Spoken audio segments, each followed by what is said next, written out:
Ya faly indray ny tenako miarahaba antsika rehetrarehetra ry havana malala ho sabata olo tsika rehetrarehetra any atokantrano any androany atao anaty fandarana misandrata isika izay iranao amin'ny fandaranandramoka izao sy ny akiradio tsika mianakavy izay tonga eto androany dia misokatra ho antsika indray ny varavarana amin'ity androany ity ny varavaran'ny fandaharana misokatra ho antsika fa tsaroa fa eto ambavadiny lanitra koa tsika amin'izao fotoana izao satria dia anatrika an'Andriamanitra indray tsika eto tendrombohitra masina ary misokatra amin'ny tanatanao anao ihany koa ny varavaran'ny fanjakan'Andriamanitra rehefa tonga ny sabata tahaka an'izao azon'ny olona rehetra hidirana azon'ny rehetra mangetaeta hidirana izany varavarana soavady lehibe izany natao ngeza izany ho azy rehetra mangetaeta natao ngeza izany ho azy rehetra tena nona natao ngeza izany driavana ho azy rehetra maniry sy manana an'izany hoe fitiavana te hitsahatra izany androany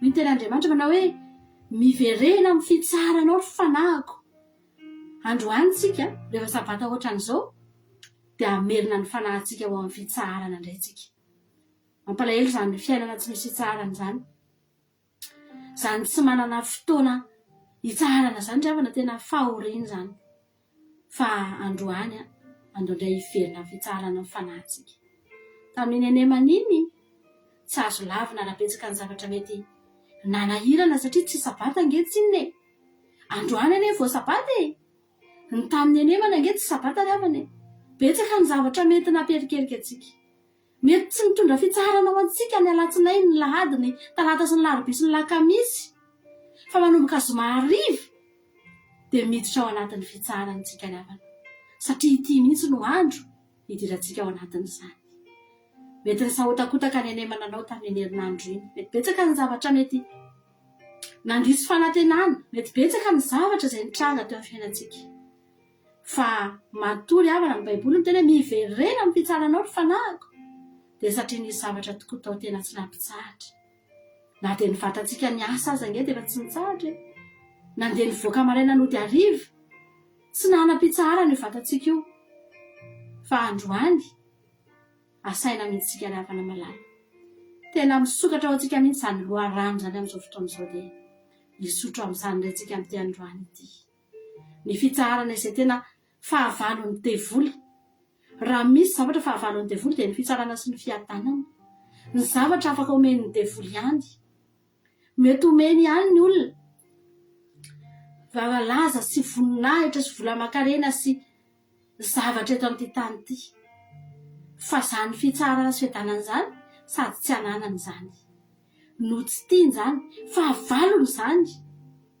dia ianao tsikireto raha miditra anatin'izao fitsaharana izao dia tadidio fa fahavalon'ny devoly akaikitsika satria maninona na dia efa misafotofoto aza ny fiainana mbola manana ihanytsika riavana amin'izao fitsaharana mamy izao miarabanao manokana raha tonga eto ianao androany ary tsy androany ihany fa hatramin'ny rapitsarivontsika dia hiaraka eto foana miarabanao manokana raha mba tafiditra ao anatin'izany vavahady lehibe izany ianao afaka mba hiara higokan'izany loharano ao amin'i Jesosy izany tsika rehetrarehetra antsika hisaotra an'Andriamanitra androany dia tena natokantsika ho fisaorana ty androany ity ny olona nitahian'Andriamanitra be tamin'ny anemana mety nitsinjatsinjaka be tamin'ny fijoroana vavolombelona mety tena niorakoraka be mihitsy ny tamin'ny fifaliana satria nanaovan'Andriamanitra zava-mahagaga dia tsy entanina intsony izany olona izany androany hoe andaontsika hideran'Andriamanitra misaora azy mankalaza azy fa na dia tsika aza ilay olona nandalo ady tsika ngery havana ao anaty gropy samy manany ny mpanaraka fandalana samy manana ny zavatra ny ainany mety tsy mbola torinao alohany no mbola niorakoram-pifaliana tamin'ny anemana iny fa mbola nandalo ady aloha ianao tsy maninona izany ho avy ny torinao aza matahotra fa zao ry havana na inona fiainantsika dia andaontsika mba haka ny toe-pony abagoaka hoe na dia tsy mamosina aza ny aviavy na dia tsy misy voany aza ny oliva na dia maty aza ny ondry ao am-pahatra dia mbola hifaly hiravoravo amin'ny Jehovah ihany izany angery hafany ary izany ny tena atao hoe kristianina izany ny olona rehetra samy faly daholo rehefa mety ny atao tsisy tsy faly tsisy tsy mitsinjaka sy miorakoraka rehefa mety ny atao fa ny kristianina ihany no mbola afaka mifaly ao amin'Andriamanitra na dia tsy mety aza ny atao, na dia tsy mamontsy aza ny aviavy, na dia izay rehetra rehetrika nataonao aza ohatrany tsy nisy vokany, tsy maninona izany. Zava-dehibe ny fahatongavanao amin'Andriamanitra. Amen. Ravana totsika hisaotra an'Andriamanitra amin'izao fotoana izao. Jereo kosa anefa fa tsy maintsy nisy zavatra maro be tsy tambo izay nataon'i Jesosy tamin'ny fiainanao.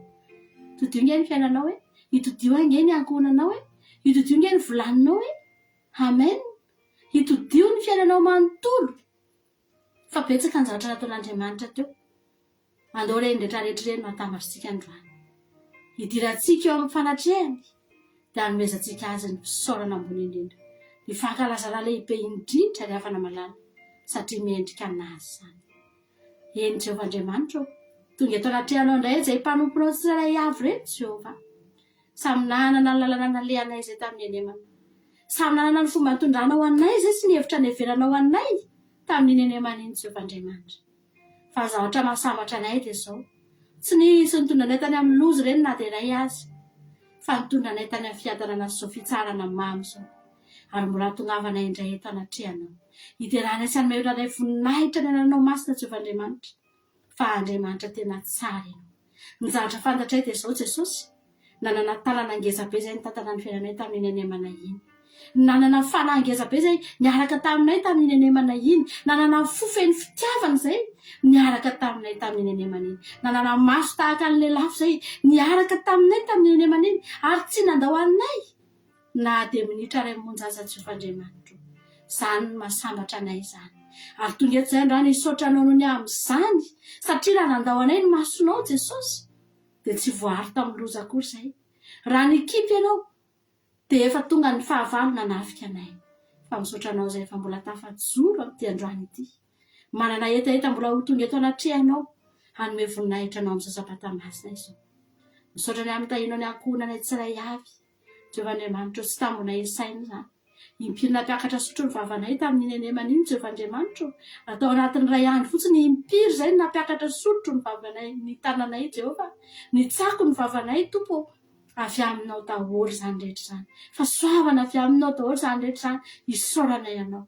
Tsy nitrosy izay, tsy nindram-bolo izay vao nihinana Jehovah, fa tena fahasoavana avy aminao mihitsy, nirotsaka teo amin'ny tokantranonay, nomenao anay mahadiodio, nomenao anay hampifaliana, ary voatsodrano avy any an-danitra mihitsy ny zavatra rehetra nohaninay sy nampiasainay tamin'ny enemana iny Jehovah. Tena hisaorana anaranao masina ngezany, hanomezanay voninahitra anao izany.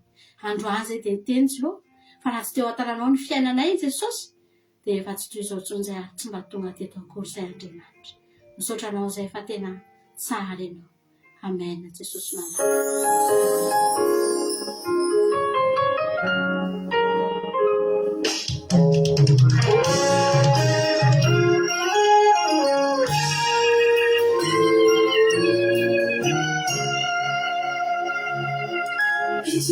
To love and the unsweet flower now. Kila kumbavu na bura na sash twisa kufo. Hakana nao ifyaila kusamba shofe hafalina. Jehula na sash amadeti kiamyash alewitski.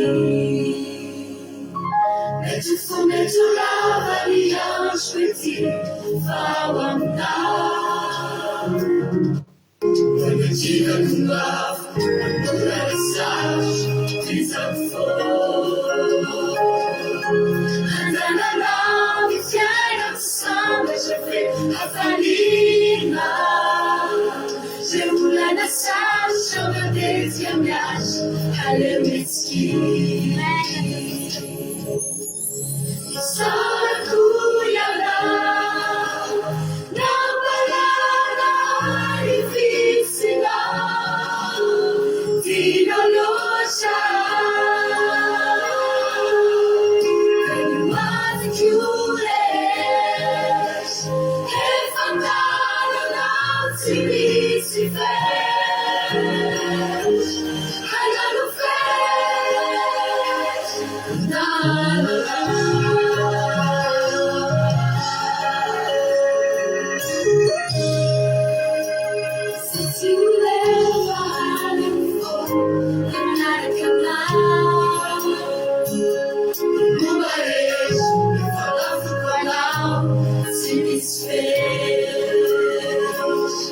Hatananao ny fiaina sambatra fe hafaliana se olana sarotra matetika miatra aleo etsy Amena Jesús. sarako iana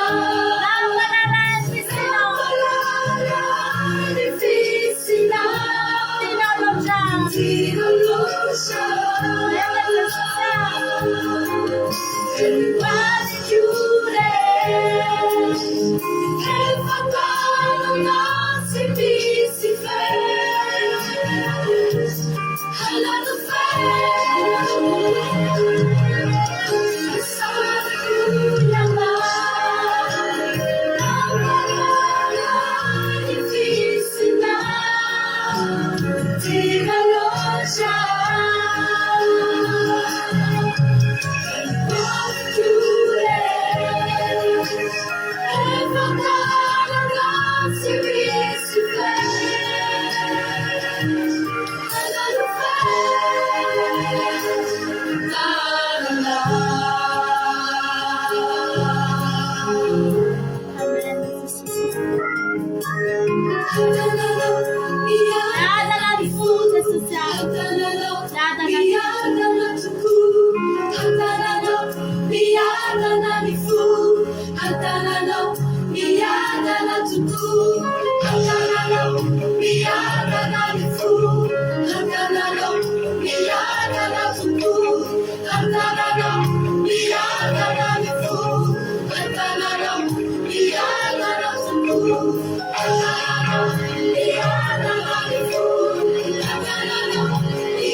Riavana malala saravana tena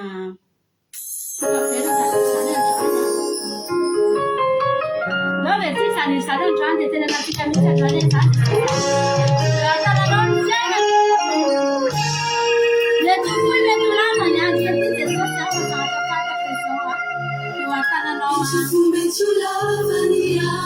An-tananao Jesosy. Zay ny zava-dehibe amin'ny fiainako. Manakina namorana sarotra.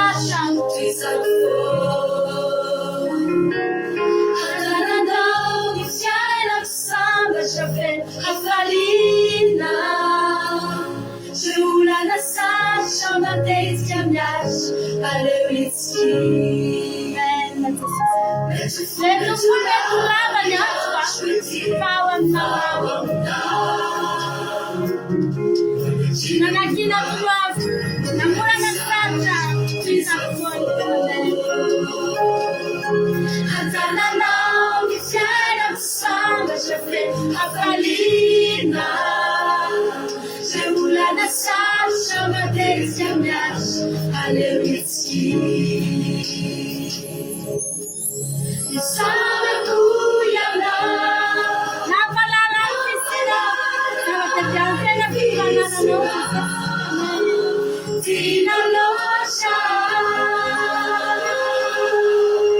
animali chiude rehefa tananao tsy misy feka si misy fez haina no fez tananao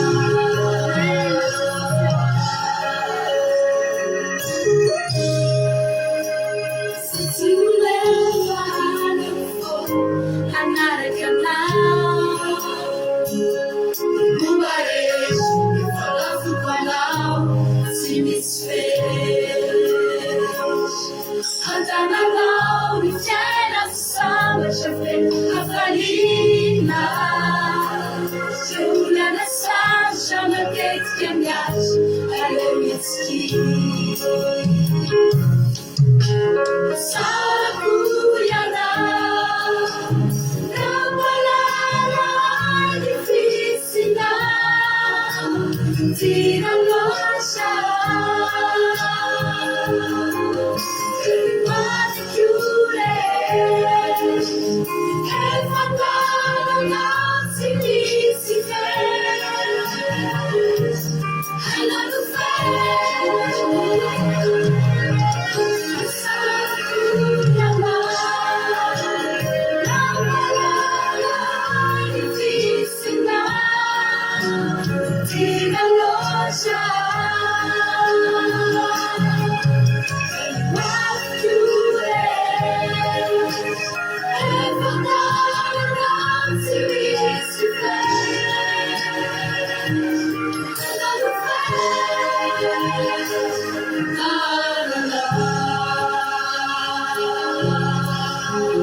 Saminy fa tena hoe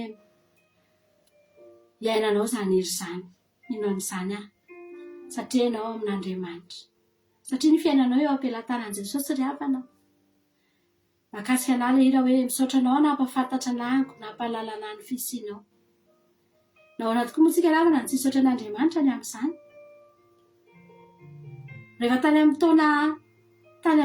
5 taona lasa tany ho any na mihoatra dia izao zavatra matao anatin'ny sainay hoe ho avy ny fotoana tena hanao asan'Andriamanitra be tsika.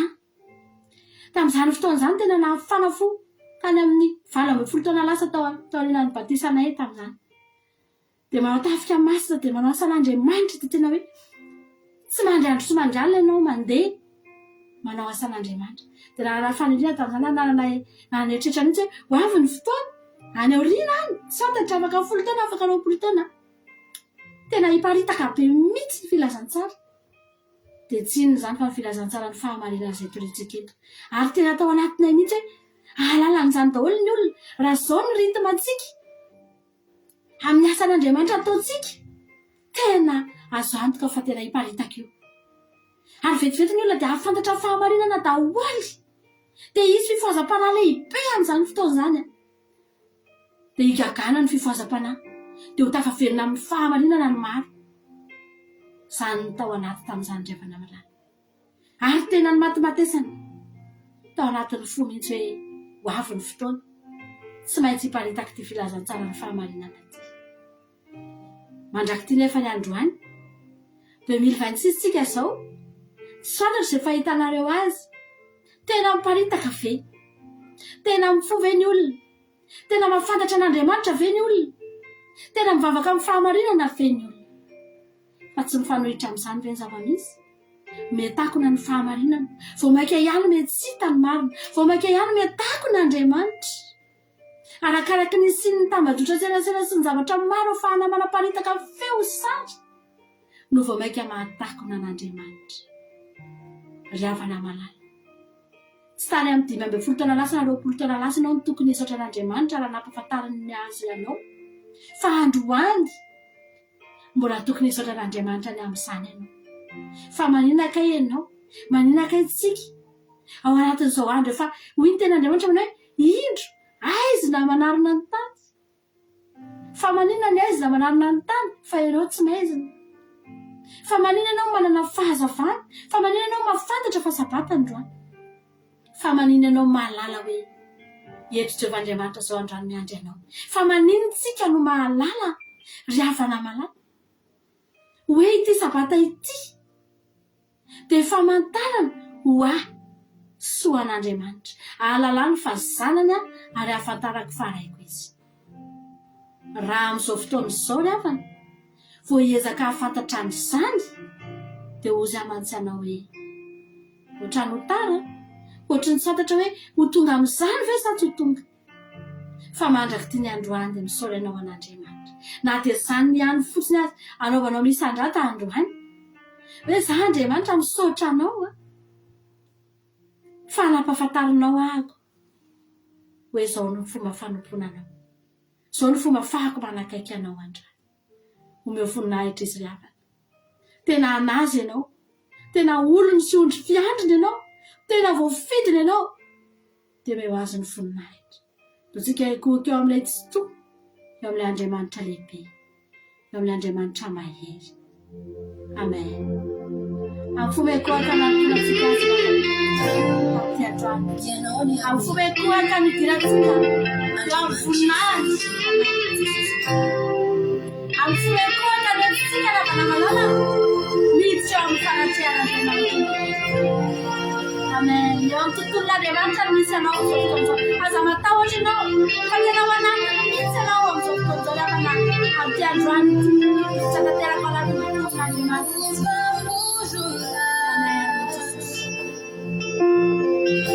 Amin'ny fomekohaka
Andriamanitra no aro sy ero antsika.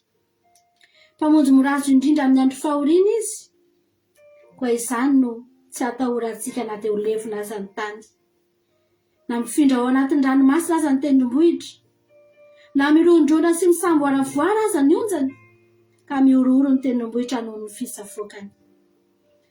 Misy ony koa ny sambany dia mampifaly ny tanànan'Andriamanitra, fonena masiny avo indrindra. Andriamanitra eo afovoany ka tsy mba hihetsika izy. Andriamanitra no hamonjy azy rehefa madiva ho maraina ny andro. Nitabataba ny fireneny samihafa, nikotrakotrana ny fanjakana maro, nanonona ny feony izy ka niempo ny tany. Jehovah tompony maro no momba antsika. Andriamanitra Jakob no fiarovana avo antsika. Avy jereo ny asan'i Jehovah izay mahatonga faharavana etỳ an-tany, mampitsahatra ady hatramin'ny farany tany izy. Manapaka ny tsipika sy manito ny lefiny izy, ary mandoro ny sarety amin'ny afo. Mitsara ka aoka ho fantatrareo fa izao no Andriamanitra. Hisandratra amin'ny fireneny samihafa, hisandratra amin'ny tany Jehovah tompony maro no momba antsika. Andriamanitra Jakob no aro ho antsika. Amen.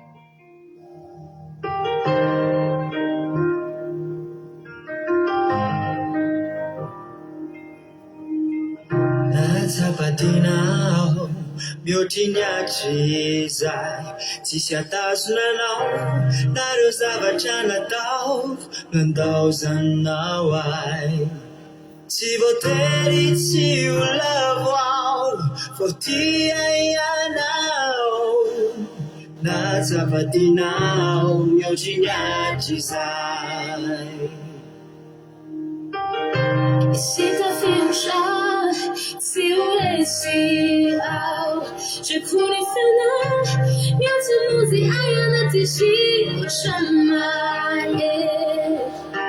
Nambaki utsashanu Sautsianai Fewanina kiano myochiyachisai Yanao shire Amyayanao Shire Amyayanao Siana tautau Nailu naise Shire Amyayanao Malakisai Amyayanao Malakisai Malakisai Amyayanao Malakisai Siwadin kumihit ni famuzainao ay Tewatero buichao Lunapaitanao ni vuni na ichao Azamara la fichai Rasulafakao Siwadin kumihit Senatanao ay Chire, chire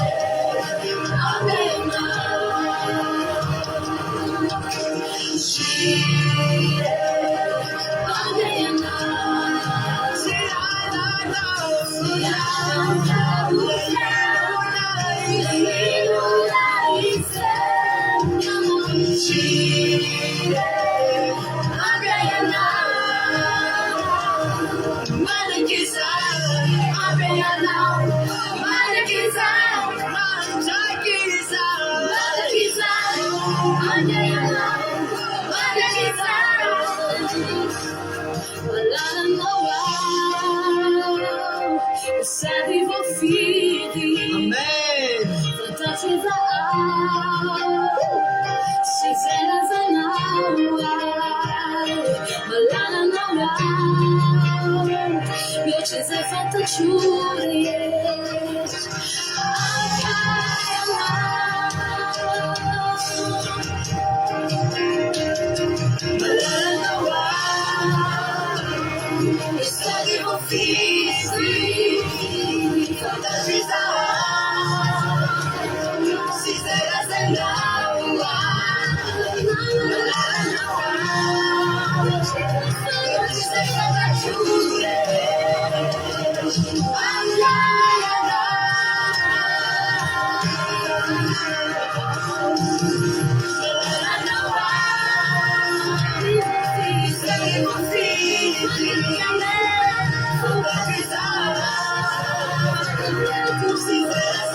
Nisofinaina andrenesanay Andriamanitra nirazanay nilaza taminay ny asa nataonao tamin'ny andro fahiny ny tananao nandrahanao ny firenena samihafa fa izy kosa nampitoerinao efa nampahorinao ny firenena maro fa izy kosa nataonao nahafeno ny tany fa tsy nisabany nazony ny tany ary tsy nisandry ny namonjy azy fa nitananao akavanana sy nisandrinao ary ny fahazavany ny tavanao satria efa sitrakao izy ianao dia anao ny mpanjakako Andriamanitra mandidi famonjena ho an'i Jakoba ianao no amsehanay ny fahavalonay ny anaranao no amsahanay izay mitsangana amely anay fansifikanao ny tokiko ary ny sabatro tsy ahavonjy ahy fa namonjy anay tamin'ny fahavalonay ianao ary nankahalanay dia nataonao menatra Andriamanitra ianao kalazainay mandrakarivo ary ny anaranao no deranay mandrakizay fa efa nanaranay ianao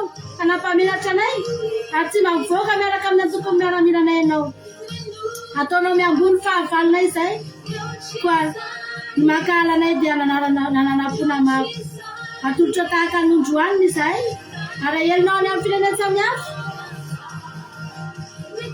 mampiboika teny tsara ny foko ny teny aho ka ilaza ny mpanjaka ny teny nataoko fanoratany fahatsoratra ny lelako tsara tareno ny zanak'olombelona ianao fahasavana amin'ny nanidina tamin'ny molotra aho izany ny tahin'Andriamanitra ianao mandrakarivo fehezam-balanao ny sabatry ilay mahery dia ny fiandriananao sy ny voninahitra ao amen sy ny fisainako ny herinao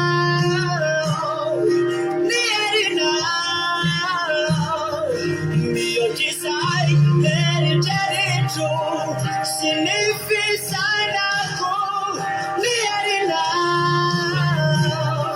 mihoatrizay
Sotranao zay Jesosy malala.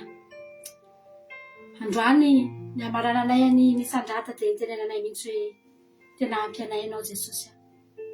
Raha tsy ampy anay ianao dia tsy nitsahatra izay androany. Raha tsy ampy anay ianao dia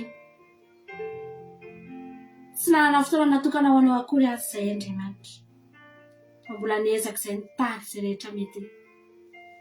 Mbola hitanay fa tsara tany ivelan'ny tany. Fa tonga izay androany ilaza tsy io fa tena ampy anay ianao. Ampy anay ny mombanao rehetra rehetra. Ampy anay daholo na ny fahasoavanao na ny fitahianao na ny fahatsaranao Jehovah na ny fitantaranao. Izay rehetra nataonao dia ampy anay Andriamanitra. Ampy tena ny ainanay tamin'ny fifaliana sy ny fiadanana. Isoranay anao izao fotoana izao Andriamanitra. Isoranay anao nisandrata Jesosy. Teraka soamatsara tetondrainao ny fahasoavanao.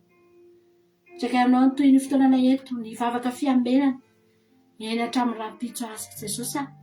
Fanomponanao avokoa ao anatin'ny programa nasanay manomboka androany. Manomboka amin'izao ora izao Jesosy nanomboka ny hariva teo. Tsy nanana programa ninina tsony izay. Afa-tsy ny asanao. Afa-tsy ny fanomponanao. Iona aminao. Iresaka aminao. Ifanatrika aminao. Izany foana no etaetanay Jesosy dia isaranay anao izany. Mino Andriamanitra fa anatrika anay foana ianao. Satria ao amin'izay rehetra mangetaeta Jehovah dia eo ianao hitondra lohalany velona indray. Misaotra anao izay ny amin'ny fotoana androany. Petrakay aminao Jesosy ny fiainanay manontolo. Ho avinay rehetra eo ampelantananao. Manao ny voninahitra hiterany haja sy ny saotra mandrakizay.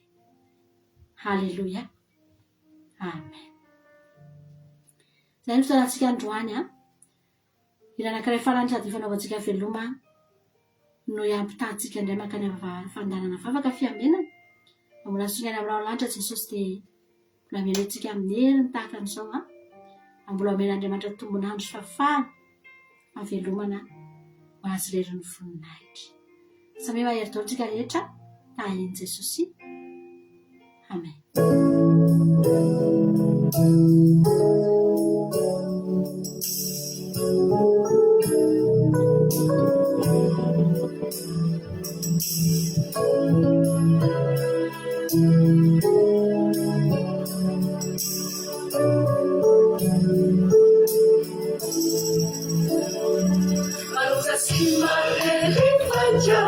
Izao fiainan'izao efa Jesokatsi miraikao fantatrosay andao sy miova ny fanantenako ninonino natao fampadesatra ny miaraka ilao fampai Jesosy tena tiako ny momba efa asiako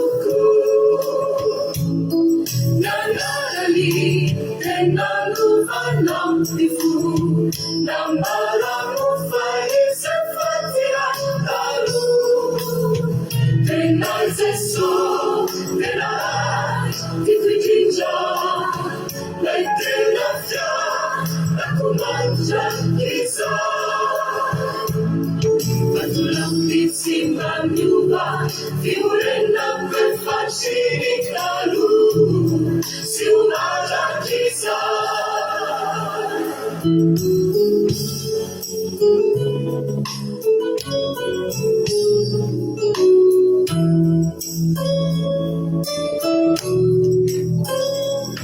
Evaluman kafalan Amilalakale Sesuai fama lumbeai Sabat supejabe Panansilakan sini sanju Suri jutsu shisa Etinyamilalan di fiada Dana Fampai Jesu Kena tiku Nimumba Eva asyakuku Nanadani Tenandumanam Ifu Nambaramu Faisefatia Talu Tenai Zeso Tenai Tikwijinja Leitenafya Nakunanja Kisa Patulang ditsimba nyuba Fiurena kwefachini talu Si umaja kisa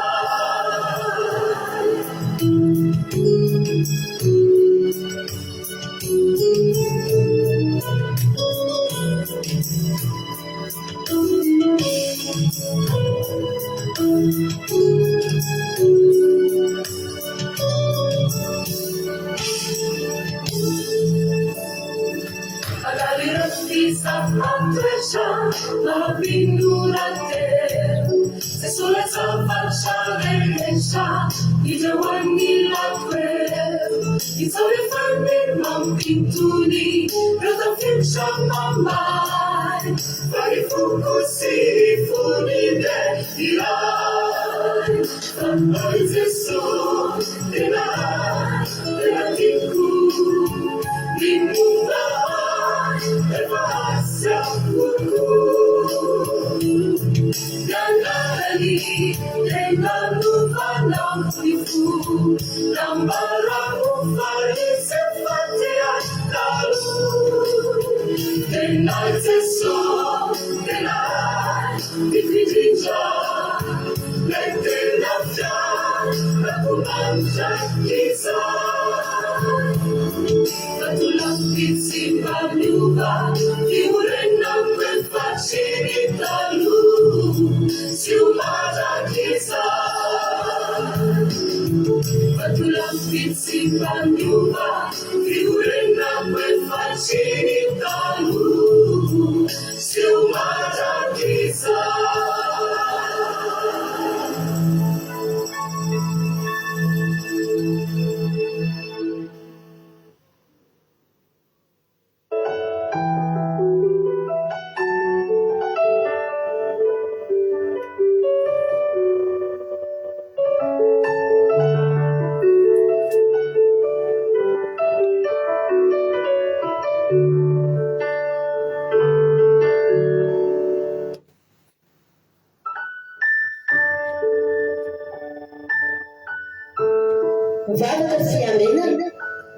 Vavaka fiamenana.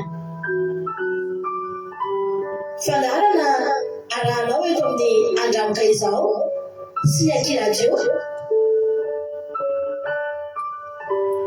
Isaky ny alatsinainy hatramin'ny zoma amin'ny 7 sasany alina ora Europa.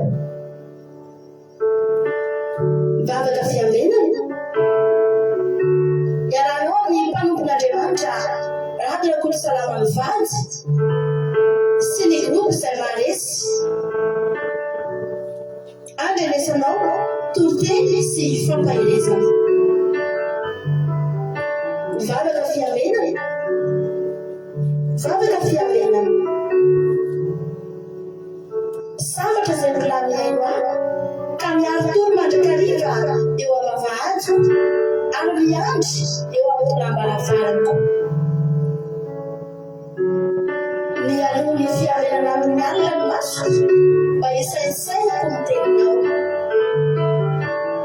Vavaka fiamenana. Vavaka fiamenana.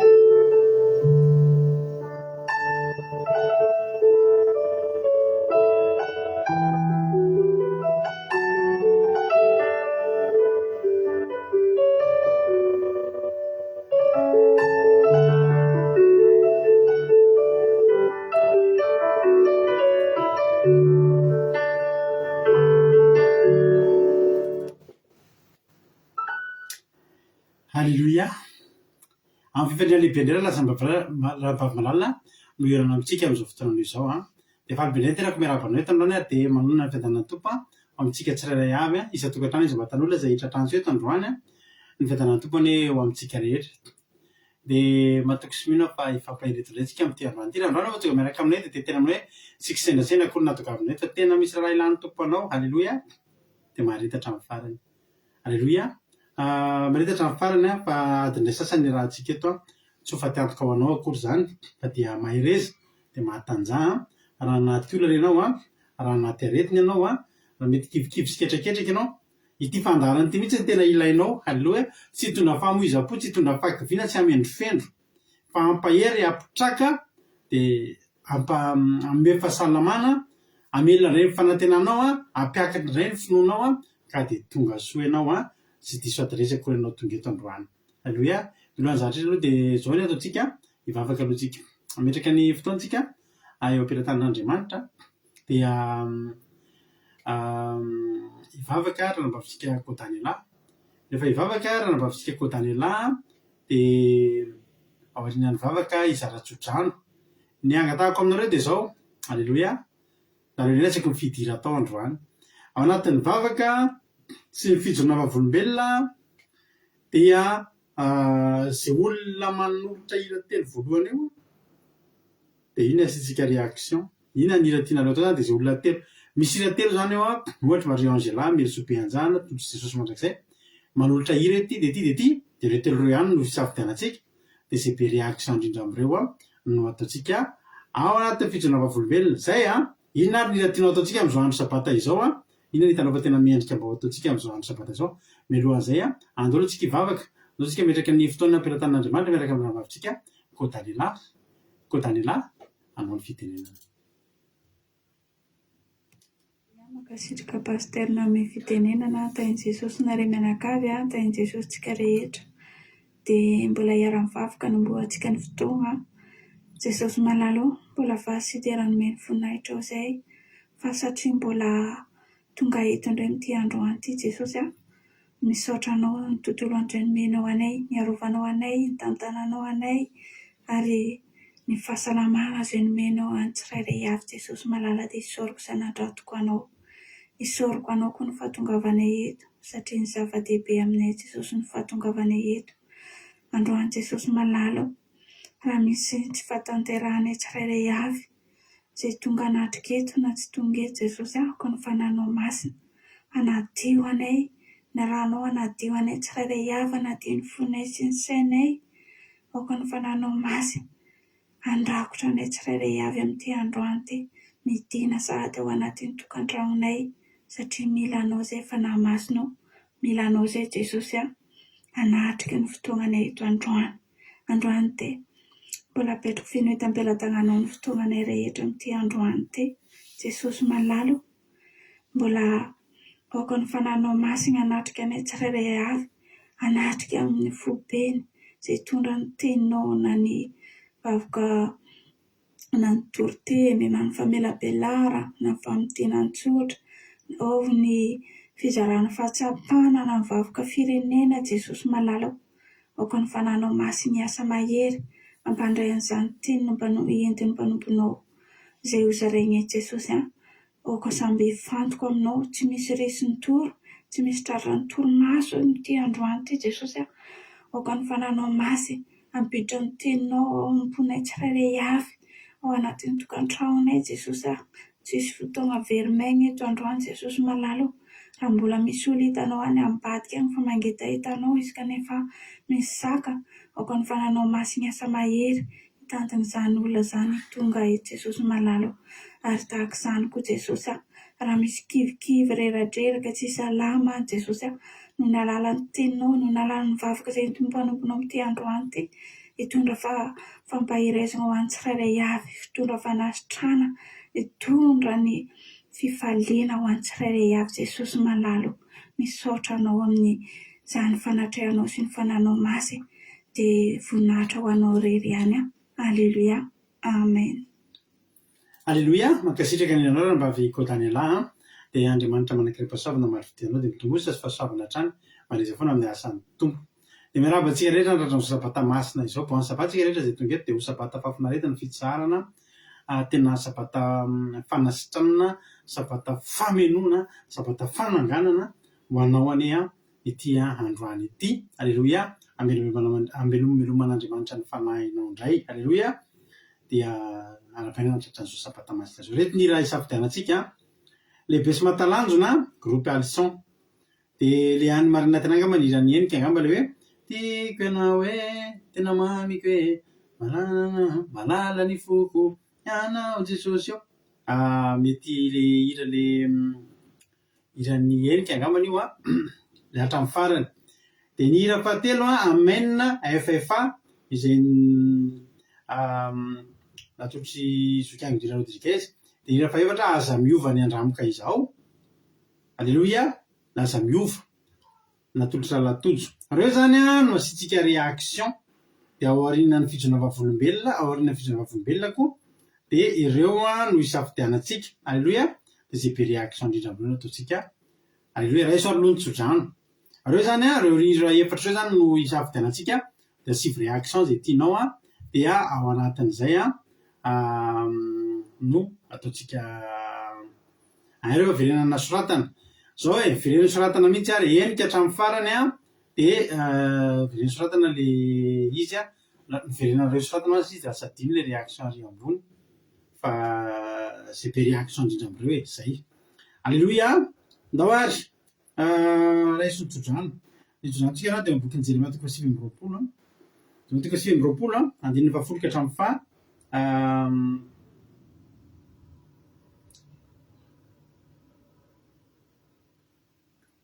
andiny 5:10 lavalava. Jeremia 9:20 andiny fahafolo ka hatramin'ny 5:10 amin'ny anaran'i Jesosy manao hoe fa zao lazainy Jehovah rehefa tapitra ny fitopolo taonany amin'ny Babilôna dia maingy anareo ho tanterahako aminareo ny teniko tsara ka apodiko amin'ity tany ity anareo. Fa zaho malala ny hevitra everako anareo Jehovah dia hevitra tonga fiadanana fa tsy loza mba hanome anareo fanantenana any amin'ny farany. Ary antso ianareo ka andesy hivavaka amiko dia hiaino anareo ary hitady ahy ianareo ka dia ho hitanareo raika-tsahinareo amin'ny fonareo rehetra. Eny, ho hitanareo ho Jehovah ary apodiko amin'ny fahababony ianareo ka angonoko avy amin'ny firenena rehetra sy avy amin'ny tany rehetra izay nandroako anareo ho Jehovah ka apodiko ho any amin'ilay tany efa nanolorako anareo ho babony. Fa hoy ianareo Jehovah efa nanangana mpaminana anay eto Babilôna. Alleluia, amen. Anangana anao ane Jehovah. Alleluia, anangana anao indray ane Jehovah Andriamanitra. Amerina anao indray. Alleluia, amerina anao eo a Jerosalema avy any amin'ny fahababona. Mety misy olona eto rehetra fotoana maro niatrika fiainana tena mampalahelo be, mety fiainana tena mafy be. Zaho miteny anao androany omaly ianao tany Babilôna. Mety mbola hatramin'ny androany ianao tany Babilôna fa raha androany ianao iverina amin'ny Jehovahandriamanitra amin'ny fonao sy ny fanahinao sy ny sainao rehetra sy amin'ny fitiavanao rehetra, analanao any Babilôna Jehova dia amerina anao indray, dia anangana anao indray, dia hitantana anao indray, dia hitondra fiadanana ho anao indray, dia tena hoe ahitany voninahiny indray ianao amin'ity androany ity. Manomboka eto, halleloia, anangana anao anie Jehova. Raha izany tsodrano zany halleloia. Ady mifidy ny hira atao ihany tsika, fanao hery tsika orinan'io fa iarabanareo aloha ny tenako.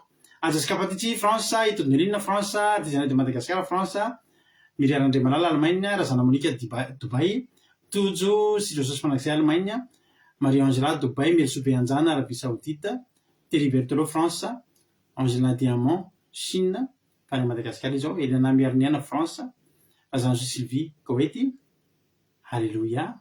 Soameva France, Razana Monika Dubai, Marina Tiana Canada, $100 Koweït, Bersava Koweït, Lovlitina France, Asana Apostole Madagascar, Ingrid Rodriguez Arabie Saoudite, Kada Kamalala France, $100 Koweït. Alléluia. Antrina Marisalina Madagascar, Itodino Elina France, alléluia. Angèle Pagès France, Kada Kamalala France, Fabian Menjanahary Koweït, Marie-Angela Dubai, alléluia. Myriam Andriamalala Allemagne, alléluia. Tsira Vorabiel France. Le hira zany tsy verenareo soratana ntsony hoe ty le hira tiako fa sina réaction fotsiny le soratan'le ankizy tary dia antsika mijery iza lobe réaction dia zay nataontsika. Jesosy Fandresy Madagascar, Todino Elina France, Ekaraky France, Rosemina France,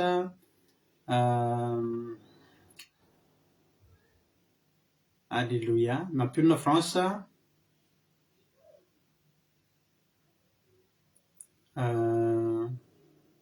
Angelina Diamant Chine, Madagascar mantsy,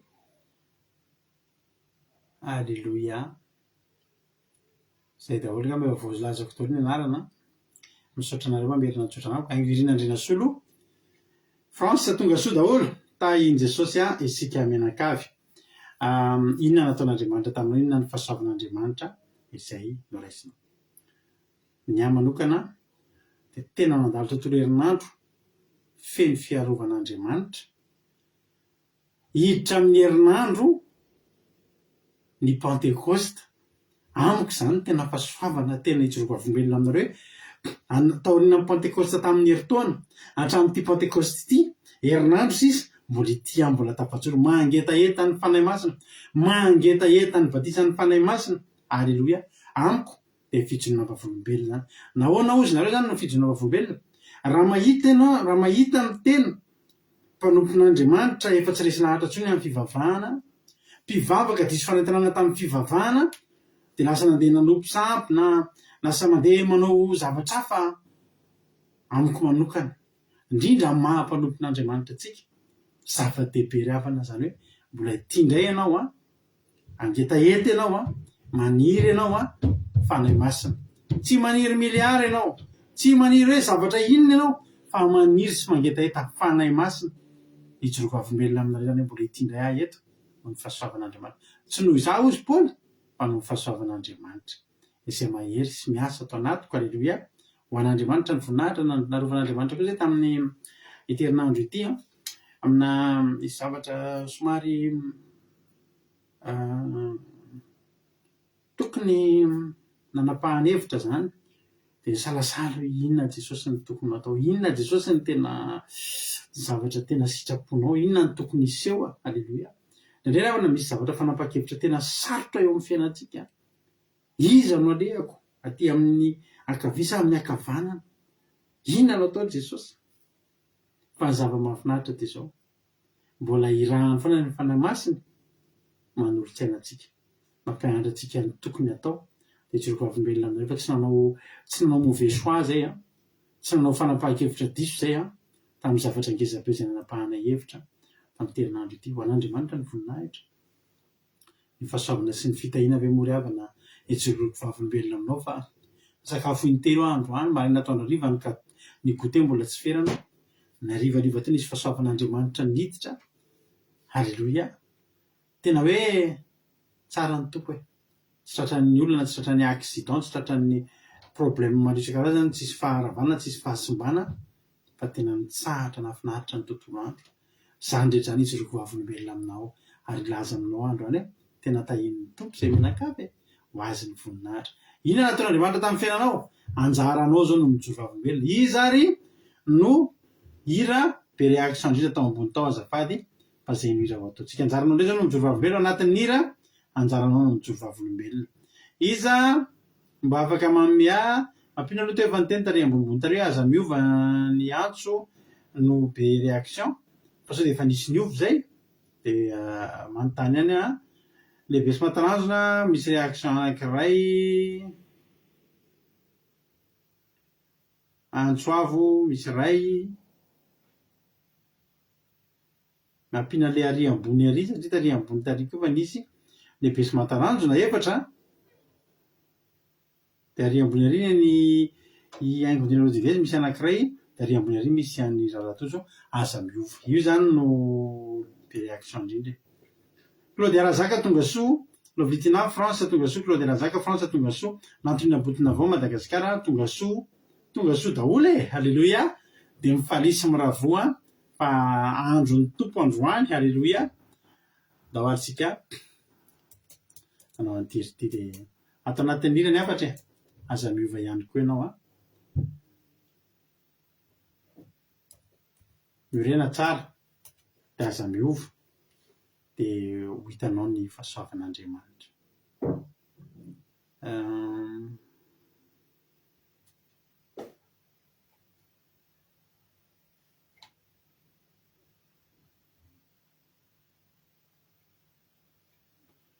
Mino finaritra dia anjarana amin'ireo zao mba manoratra inona ny azonao ambara, inona ny azonao relazaina dia ataontsika mba ame voninahitra ny Andriamanitsika. Halleloia.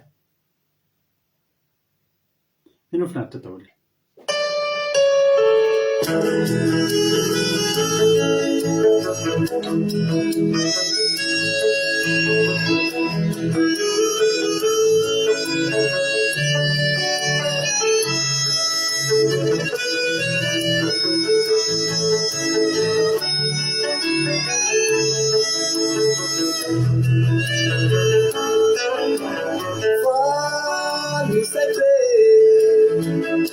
Tamin'ny fitondràna hoahira mifoka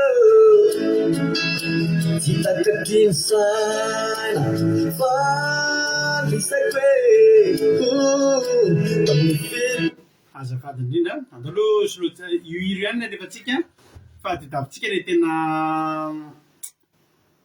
izy io mantsy somary tapaka izy rehefa ny ambadibadika any ary rindrina any dia raha ataontsika amin'le version tsy tapaka any raha tsy manapaka hira manapakaina fa alao jerentsika le tena tsy tapaka any azafady mialatsy indrindra aminareo nanapaka kely an'iny fa ataontsika amin'le tena mba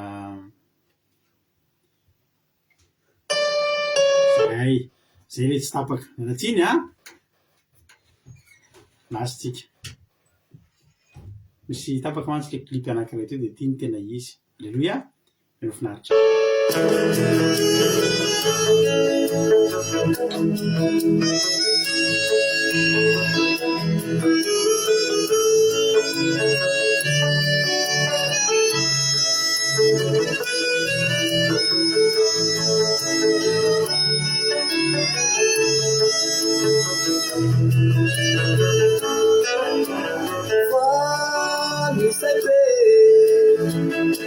tamin'ny fitondràna hoahira mifoka tsy takatriny saina fa misako tamin'ny fitondràna hoahira mifoka fa tsy takatriny saina fatao anaty ady aho Nufuri babaka, nufuri nufa, nange ali babaka, yeti teju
zay ny angatahana aminao ny androany e. Andriamanitra vonina anao zavatra amin'ny fiainanao. Amen. Andriamanitra tena vonina nova ny fiainanao a.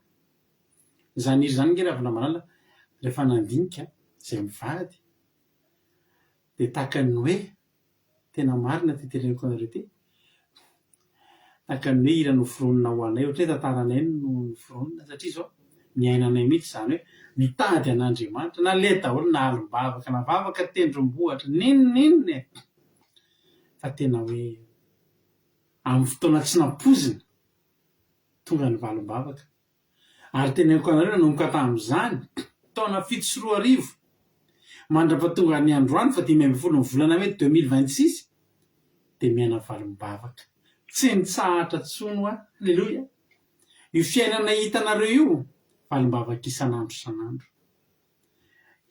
io fiainana hitanareo amin'ny fiainana io valim-bavaka isan-kerinandro avozin'Andriamanitra miaina valim-bavaka foana poka foana isan'andro alleloia ny angatahana aminao dia izao aza miova amen aza miova ry havana malala fa tsara ny Andriamanitsika ary tsy miova koa izy dia ho tahin'ny tompony antsika rehetrarehetra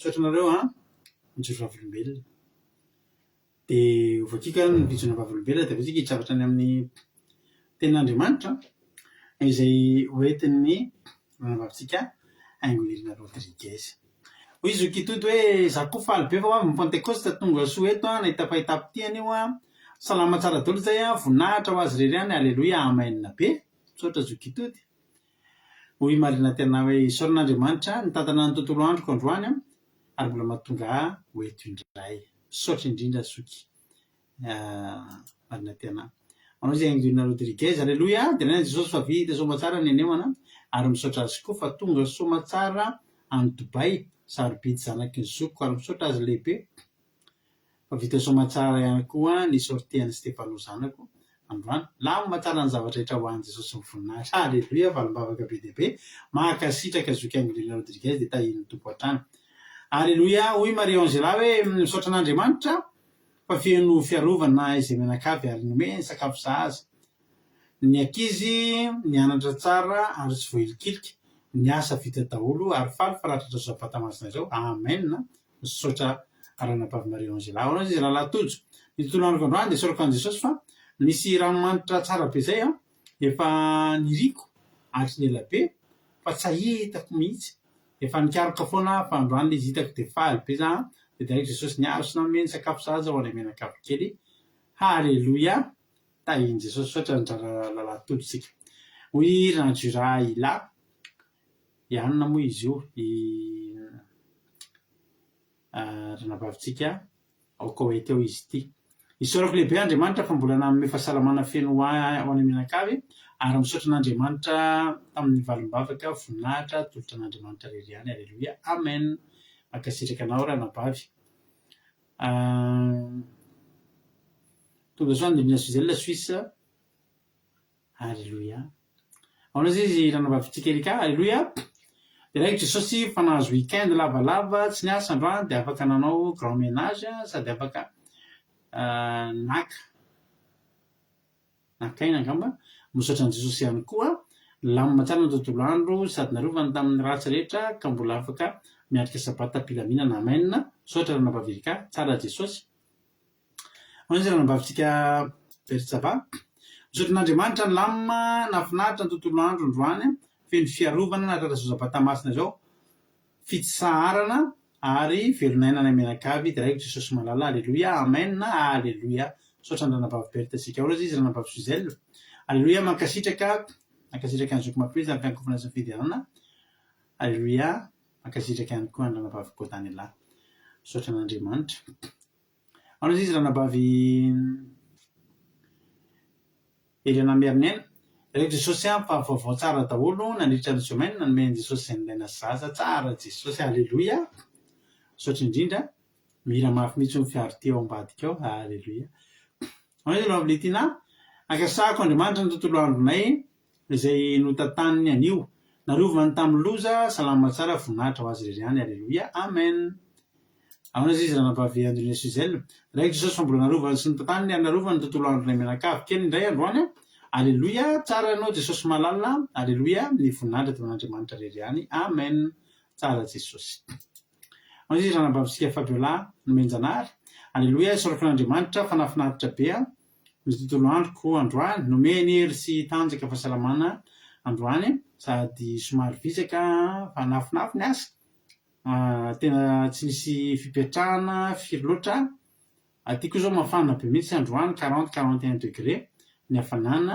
nefa mivezivezy mandeha mividy zavatra eny amin'ny mpivarotra eny foana mandeha tongotra akaiky ny trano ihany fa noho ny hafanana mafy be dia mandreraka mivezivezy. Noko tamin'ny maraina fa isaorako n'Andriamanitra fa matsiaro maivana aho zao afaka ny avy-zanona menery vaovao indray ho an'Andriamanitra ny voninahitra. Amen na haleloia tsara Jesosy. Sotra zoky Abraham Menjanamary sotra ihany koa ny ranabavy Suzelle amin'ny teny mamy. Amin'izay izy ranabavintsika Lina aty anaty Madagasikara. Aleo misaotra n'Andriamanitra lehibe fa raha nivarotra ny maraina dia nisy cliente sy ny zanany tola zavatra avy novidiany avy any tonga teo amiko dia napetrany teo izy io fa tsy hitako. Izy moa nijery zavatra maromaro dia tapo natao ilay entany. Nanontany izy avy eo hoe fa aiza ilay zavatra noentiko teo rehefa avy nividy ny entako izy. Nikariko fa tsy nahita dia lasa izy sy ny zanany nandeha. Kelikely an'izay dia nisy olona nandalo niteny ahy fa misy zavatra latsaka ao ambanin'ny latabatra. Ilay zavatra olona efa tsy hita intsony izy ilay madama dia nivavaka izy zao atao vao miverina iny olona iny fa tato ilay entana efa nomboka nangorona entana aho no nandalo ilay zanany niaraka tamin'ny olona hafa dia nomeko azy ilay izy fa alefa namaly vavaka izy jerena Jesosy voninahitra ho azy izany. Aleloia amen. Sotra ranabavy Lina tsara be ny témoignage. Aleloia. Ahoana izy ranabavitsika Soameva dia Jesosy malala fa vita soamatsara ny tontolo andro nahazo fahasalamana hatrany vita soamatsara ny lemana hiditra sabata masina mbola velonaina soamatsara isika mianakavy tongeto tsy nahiny vaovao ratsy. Tsara anao Jesosy malala tompony sabata. Aleloia. Tsara Jesosy. Aleloia.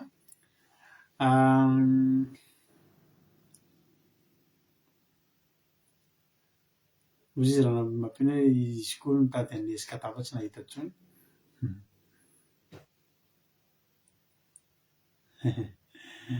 Aleloia. Sa mahita intsony tsika. Aleloia. Ho hitanao zany ozy izy totro. Eny ary misaotra antsika mianakavy ho an'Andriamanitra ny voninahitra dia tenenina Jesosy tamin'ny zany fijona vavolombelona be dia be satria fahasoavan'Andriamanitra be dia be mihitsy no niditra matoa misy fijona vavolombelona be dia be. Dia misaotra anareo dia Jesosy any anao mihoatra lavitra indray noho izay efa nataony tamin'ny fiainareo. Iny fijona vavolombelona nataonareo indray zany mandona n'Andriamanitra indray mandondona ny lanitra ampidina ny mihoatra lavitra noho ny teo aloha indray izay mantsy izy io dia tsy mety tapitra ilay izy. Aleloia. Amin'ny heriny tahaka izao tsika efa anaty manana tanteraka efa anatin'ny volinandro Pentecoste moa tsika izany manomboka eto.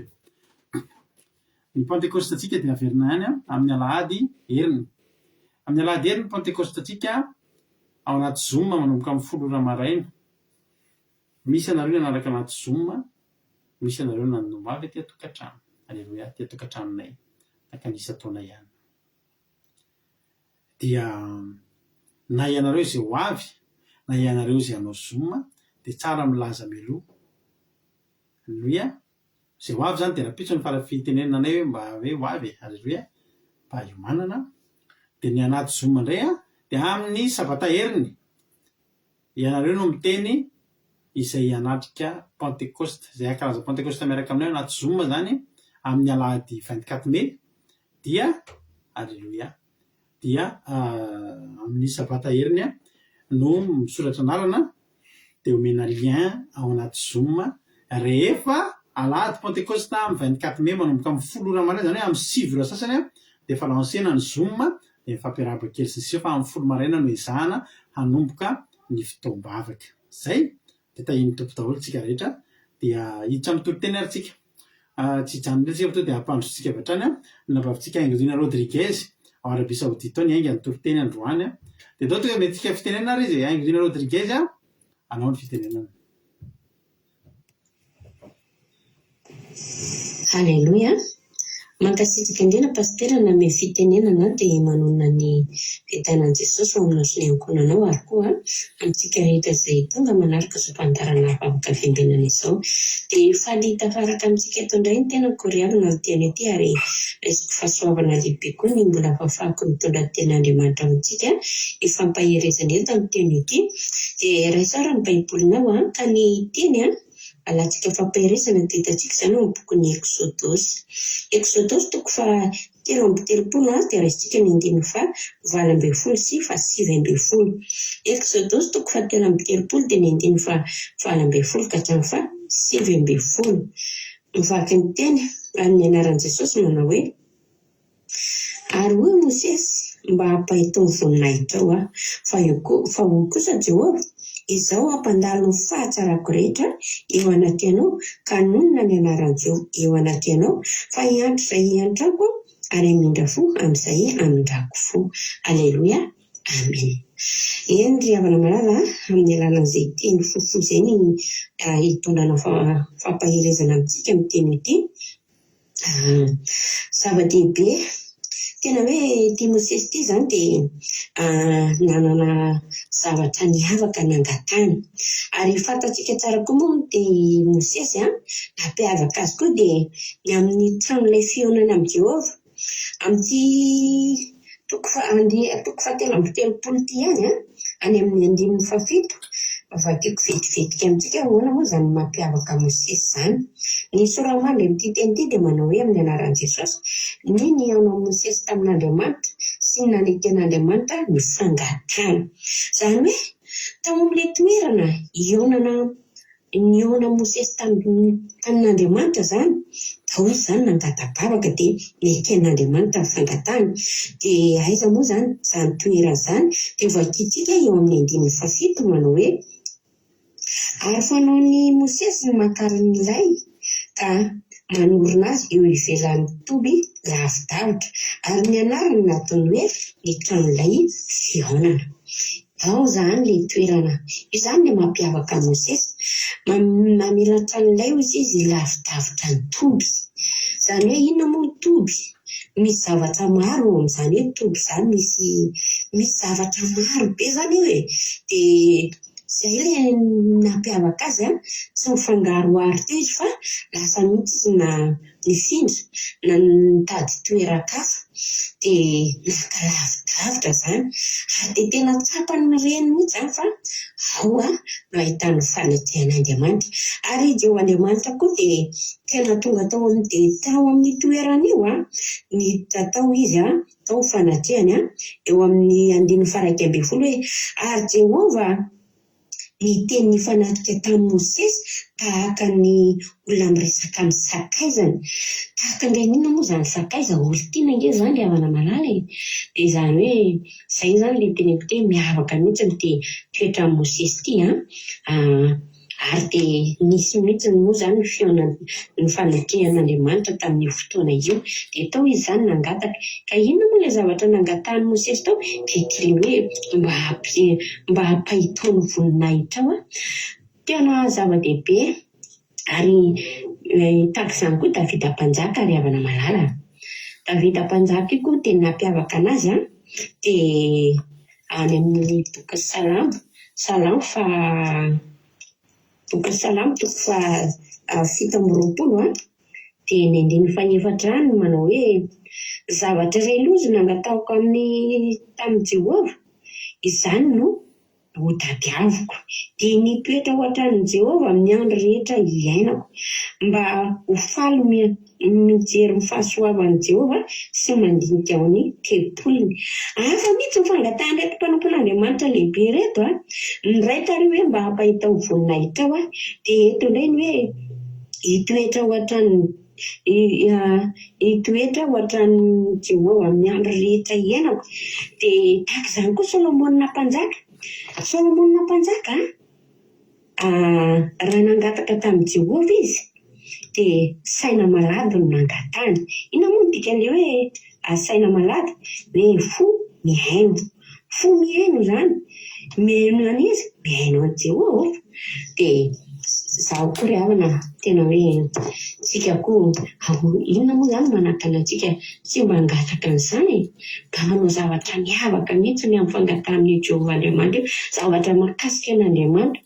Raha fo mihaino no nangatany Solomonina mpanjaka taminy dia tena hoe tsy ny hoe alavelona hoy izy no nangatanao tamiko na hoe vola na harena, fa izany tena hoe zavatra hafa mihitsy fo mihaino. dia rehefa miaina an'Andriamanitra izany dia mankatoa an'Andriamanitra mazava ho azy ary manaiky ny fitarihana, manaiky ny fitondrana, manaiky ny didiny, manao sitrapony ao anatiny daholo izany. Dia izay zavatra nangatany Solomona ary dia tena hoe nakasika an'Andriamanitra izay fangatana miavaka izay dia nomeny anazy daholo na fahendrena na tolo-tsaina na volamena, volafotsy, volamena, tena hoe nomeny dia tahaka izany mihitsy koa ny entiny ity nangatany Mosesy ty mba hampahitao ny voninahitra ao azy izay nangatany fa i Jehovah ny tena hampandalo ny fahatsarako rehetra aminao. Maro raha fahatsaran'Andriamanitra izany ry havana, tsy tambizay tsy lany ny fahatsaran'Andriamanitra satria nahoana ka Andriamanitra mihitsy anie ilay tsara e. Izy mihitsy nge ilay tsara dia ny hetsika rehetra ataony amin'ny fiainantsika nge dia tsara avokoa e.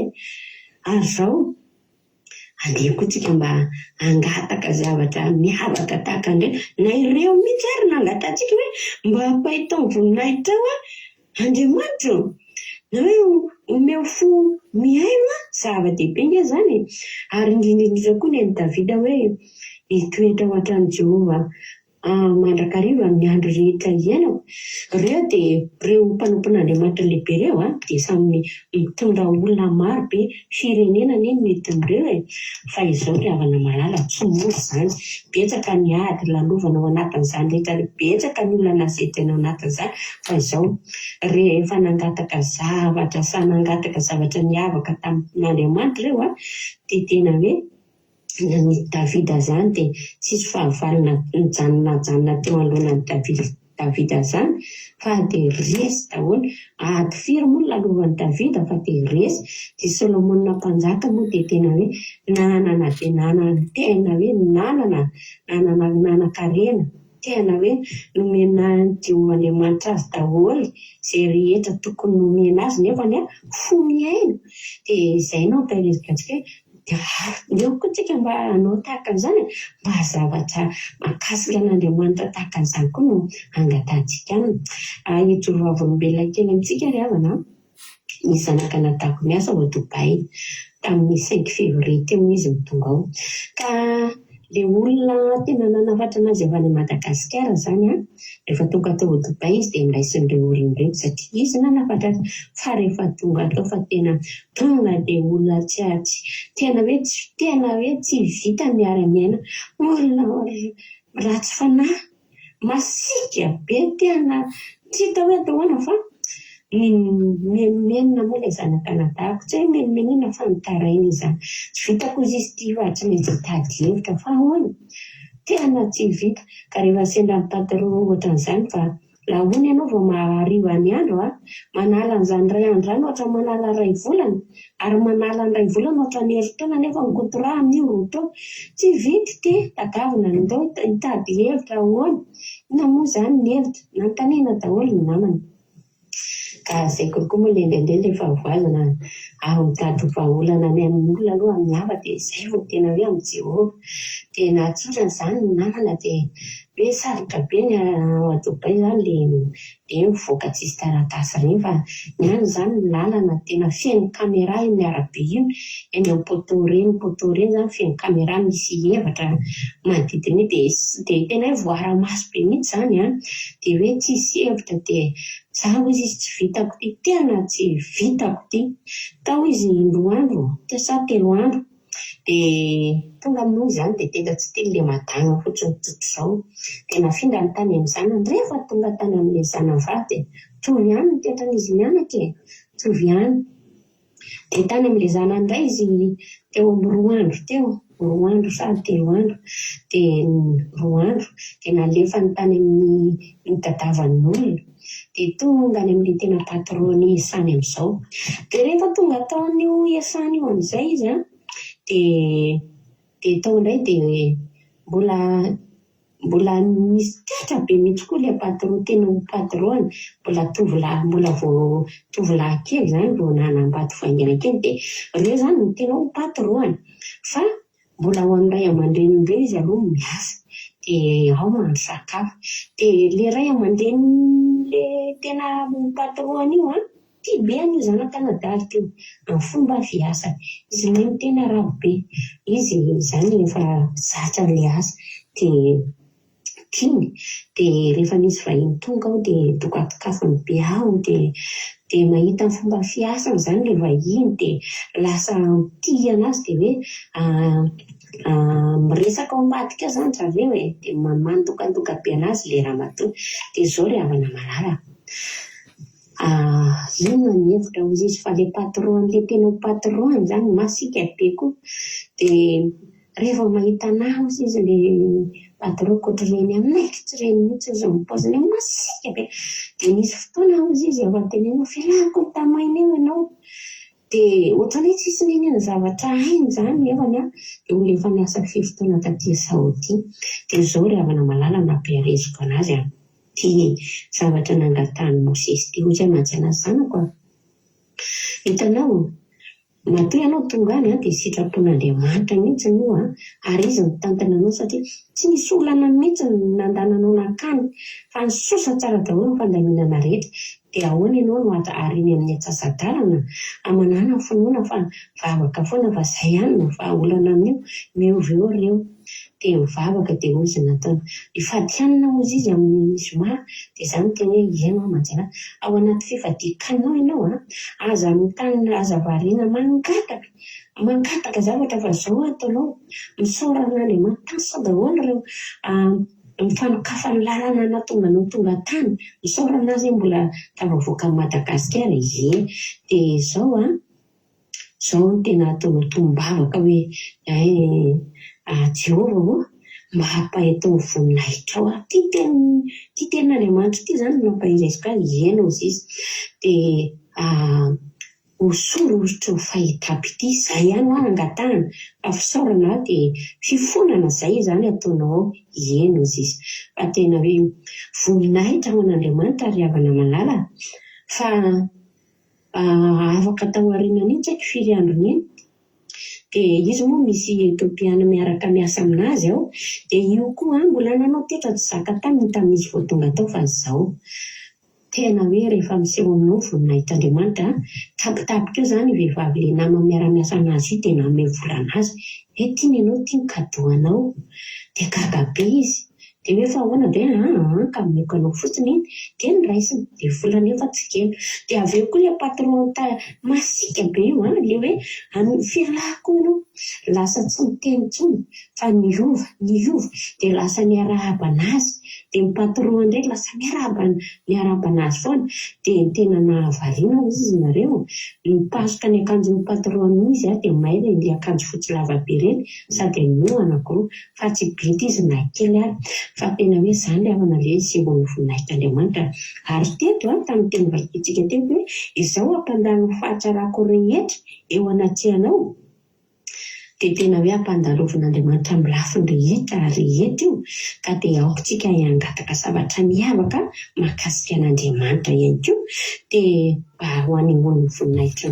sy ny fahatsarany tahaka an'izao natao tamin'ireo mpanompon'ny lehibe rehetra ireo dia mba rehefa mahitantsika ny olona mitavoninahitra izany ary mahafinaritra na miresaka aminy eo na misatronao foana fa misy olona tonga dia mampakivy izany ohatran'ireny olona mihinana voamadilo saka ireny marikivy masika vao miteny tonga dia tsy hita hoe atao fa aokontsika mba samy olona hitavoninahitran'Andriamanitra ary koa nentina handrisana ny olana sy ny ady rehetra ahitana fahitako ity amin'ny lafiny rehetra dia izay no tena entiko fampirisana tamintsika voninahitra dia ho afetika ho an'i Jesosy ary ny fiadanany kosa ho antsika nahatry ny ena tamin'ny farany dia tahiny Jesosy daholo. Aleluia, amen.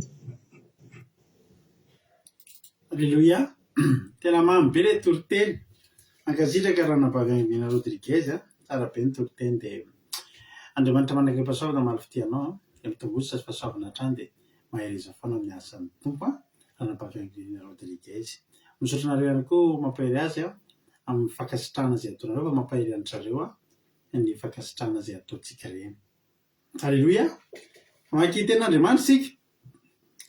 Androany misy ten'Andriamanitra maromaro izay hovakiana. Angataka olona roa aminareo androany. Aleluia, hamaky ten'Andriamanitra taka ny fataontsika rehefa somasy sabata tahaka izao. Afaka miantso anahako Messenger lavalava olona manana vovokaina zany ny angatahana iantso eto hoe fa mamaky tenin'Andriamanitra asika. Ny olona ray voalohany miantso dia indramiko ampanajana be amaky ny Exodosy 7:30-7:1 aloha. Dia ao aorianan'izay indray dia ho vakiana indray manomboka amin'ny 7 ka hatramin'ny 7 lava dia lava ka dia mangataka olona roa zany, olona roa samihafa. Ny voalohany angataka alleluia misy sady ny appel izay sorina sady ny efa vonona alleluia.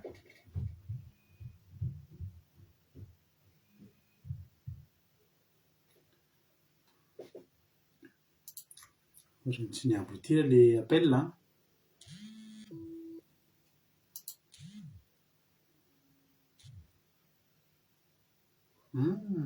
andao zao misy zavatra amboary sécurité fa misy tsy mety le appel.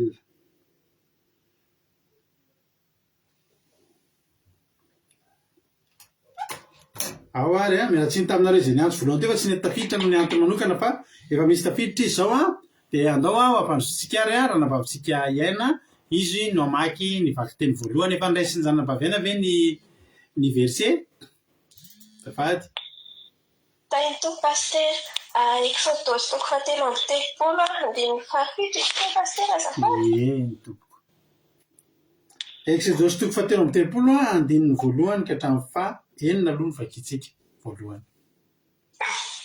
Mankasitraka paster amin'ny fitenenana amin'ny anaran'i Jesosy. Soramandry manao hoe ny niaonan'i Mosesy tamin'Andriamanitra sy ny naneken'Andriamanitra ny fangatahany.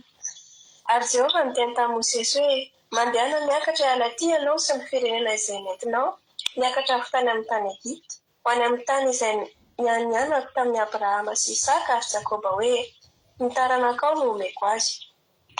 Ary aniraka anjely aho hitarika anao eo aloha, ka oroako ny Kananita sy ny Amorita sy ny Etita sy ny Perizita sy ny Hivita ary ny Jebosita.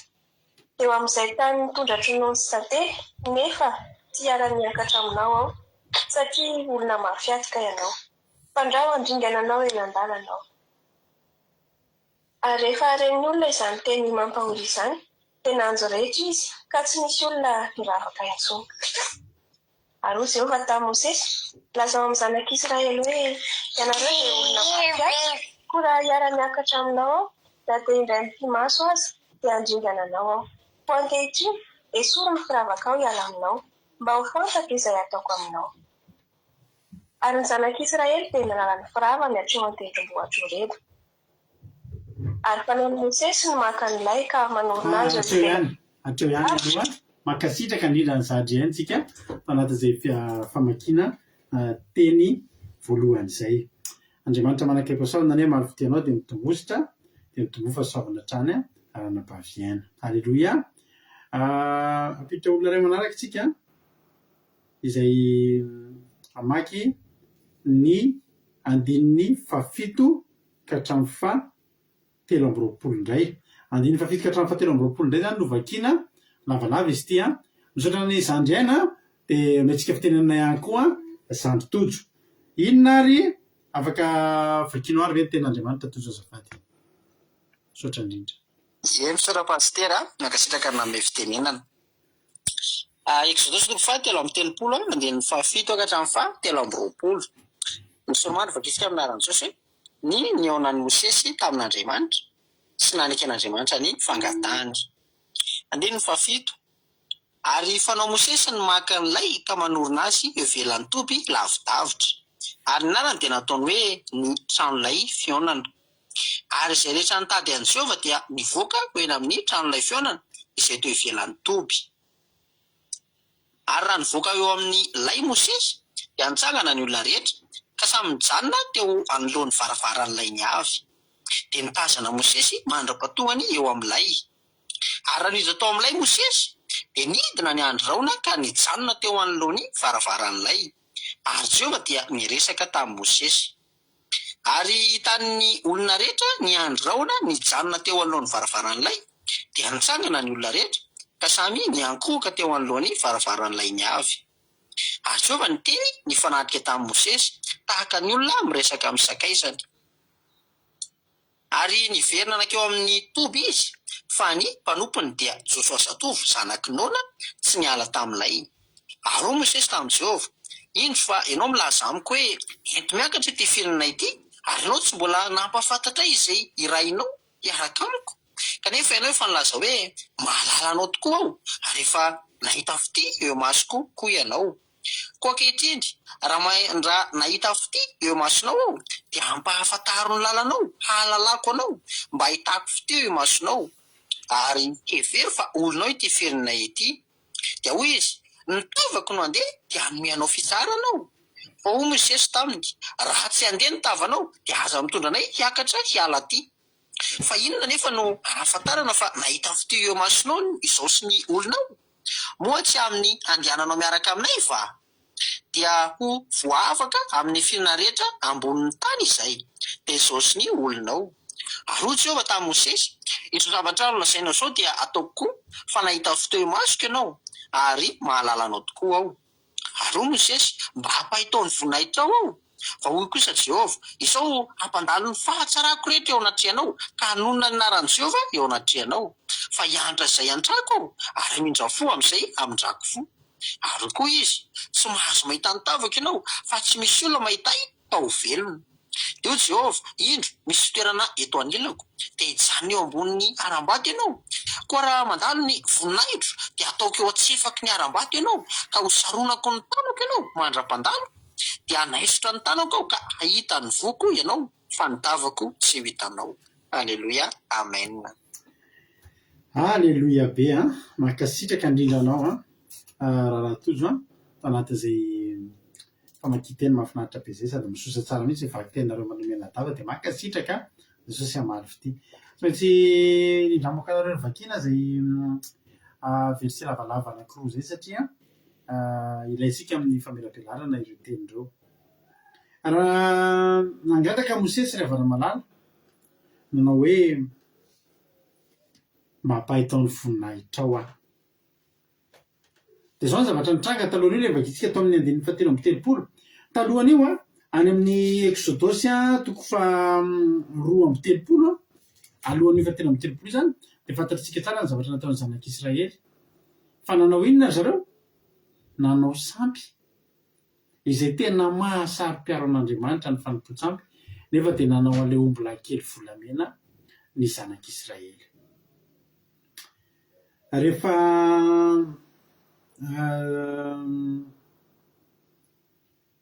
amin'ny Exodosy 2:30 dia nifahaizan'Andriamanitra ny zanak'Israely tamin'ny nanaovany ny omby lahy kely volamena.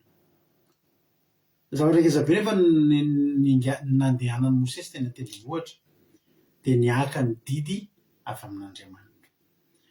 Any amin'ny Exodosy 2:30 any tena nitondra tokoa ny vimbina voandalana ngezabe mihitsy Mosesy dia ny vato fisaka anankiroa izay misy ny didy 10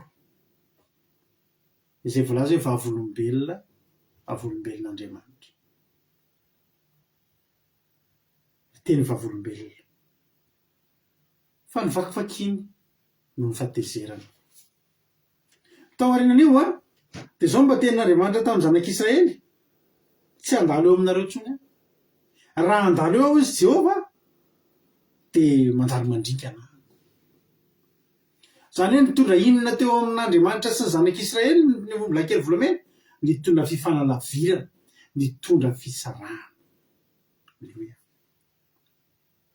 Tafasaraka tamin'Andriamanitra ny zanak'Israely noho ny omby lahy kely volamena. Olona anankiroa ihany tsy nanompo omby lahy kely volamena tao amin'ny zanak'Israely dia Mosesy sy Josoa. Inona no nasetry ny Mosesy ny tenin'Andriamanitra tao amin'ny 17 tao amin'ny Exodosy 17 ny vakindrana bavintsika iaina teo? Olona mafy atoko nareo izy Jehovah Andriamanitra, tsy hiakatra aminareo intsony ahako. Aleloia. Na dia indray mpimaso ary tsy hiakatra aminareo intsony satria raha miaraka aminareo dia mandringa anazy noho ny fahatezerao. zany hoe nisy fisarahana teo amin'ny zanak'Israely sy Jehovah'Andriamanitra. Inona nasetra ny Mosesy an'izany ny vakin-drala atojo teo? Fanao ny Mosesy izy andiny fafito ny maka ny lay ka manorona azy ivelan'ny toby lavidavitra. Nanomboka teo nasiany Mosesy anarana ny tranolay, nataony hoe tranolay fionana. Zany hoe arakaraky ny nahalavitra ny zanak'Israely an'Andriamanitra no nanakekezany Mosesy an'Andriamanitra kokoa. Za mitenanao am'izao andro farany zao, aleony olona nahalavitra an'Andriamanitra fa vita ny fiainany. Fa isika arakaraky ny nahalaviran'olona an'Andriamanitra amin'ny endriny ankolaka na amin'ny endriny mivantana, satria dia am'izao fotoana zao betsaka ny olona miha manalavitra an'Andriamanitra. Ao ny hita maso, ao ny tsapain-tanana, ao ny disernena. Amin'ny alalan'ny discernement, amin'ny alalan'ny fahitanao amin'ny ara-panahy, mandinika ianao dia mahita fa betsaka ny olona miala amin'Andriamanitra tsikelikely am'izao fotoana izao. Zareo na malala tena resy lahatra fa ny fifoazam-panahy tena nahery vaika tamin'izao fivavahana tsika ao Madagasikara ao, da tany amin'ny taona nanomboka tany amin'ny taona 2 sy 4 4 sy 4 hatrany ho any amin'ny tamin'ny taona ataontsika hoe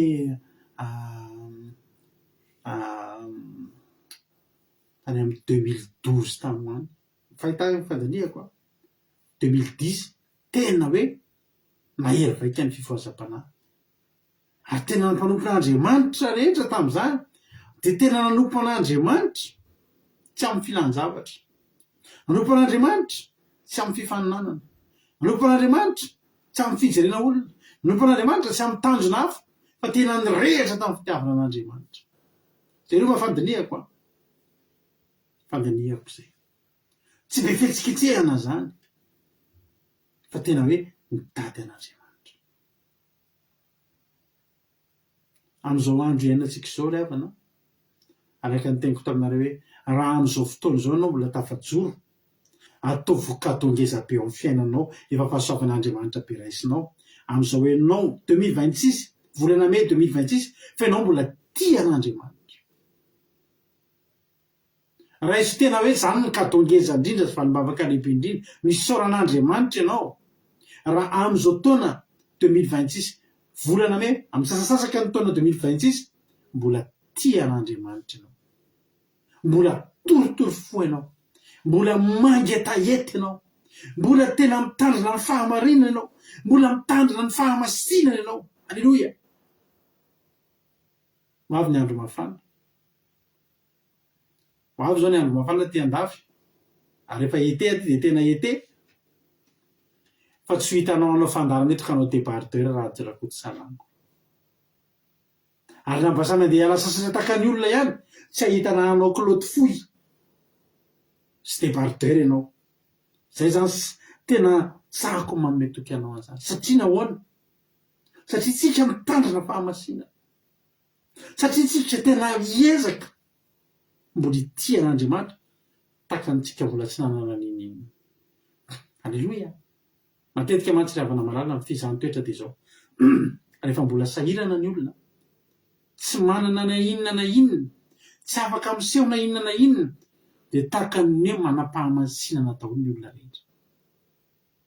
Tadidio fa ny akanjony amin'ny Filipeny nge raha nabavika ny lavalava be ireny ny mora indrindra, ireny tsisy mpividy, dia ireny aloha ny takatrao rehefa mbola sahirana ianao. Fa ny tena fizahanttoetra rehefa manomboka sokafan'Andriamanitra ny fiainan'ny olona anankiray, anahoana ianao? Anana voly hividanana akanjo sy lamaody amin'izay ianao aorianao. Anahoana ianao? Alleluia. Anahoana ianao? Ozy foana ilay pasitera anankiray afrikana zay hoe nao izy mba mibedibedy ny olona ireny, nareo mijangajanga, tsy azo atao fijangajangana, na azo atao miday. Satria aloha izy ratsy tarehy dia miteny an'izay. Fa raha ianao tsara tarehy be sy tsara bika be sy tsy nahateny ohatr' izany koa ianao fa mety tsy tafajoro ianao. Ianao hoe mba afaka hijoro ianao ilay tena ranabavy tena sady tsara tarehy ny bikana. Alleluia. Fa afaka ny hijoro amin'ny fahamasinana amin'izao 2026 izao. aozany hoe ohatrany tsy mahazo mpanaraka mihitsy izy zany.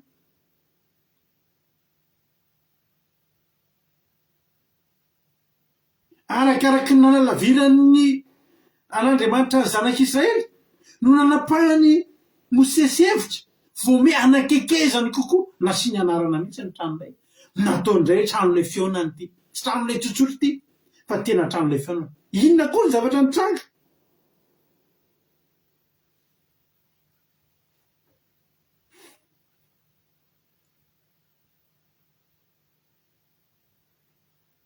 Inona koa ny zavatra nitranga? Arakaraky ny nanapahany Mosesy hevitra iroso kokoa tsy takan'ny zanak'Israely nanalavitra kokoa no nanapahan'Andriamanitra hevitra ihany koa anakaiky kokoa ny Mosesy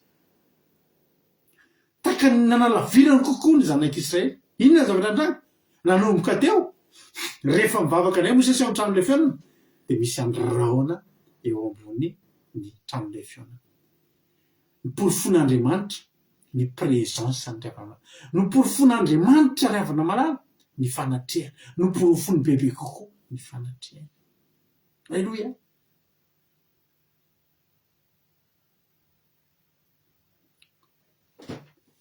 Jehovah nilaza fa tsy handalo amin'ny zanak'Israely tsony izy sao andringa nangataha Mosesy dia nifanohatra amin'izany. Andininy fahabefolo ozy izy Mosesy hoe mba hampahitany voninahitra ao aho. Alleluia.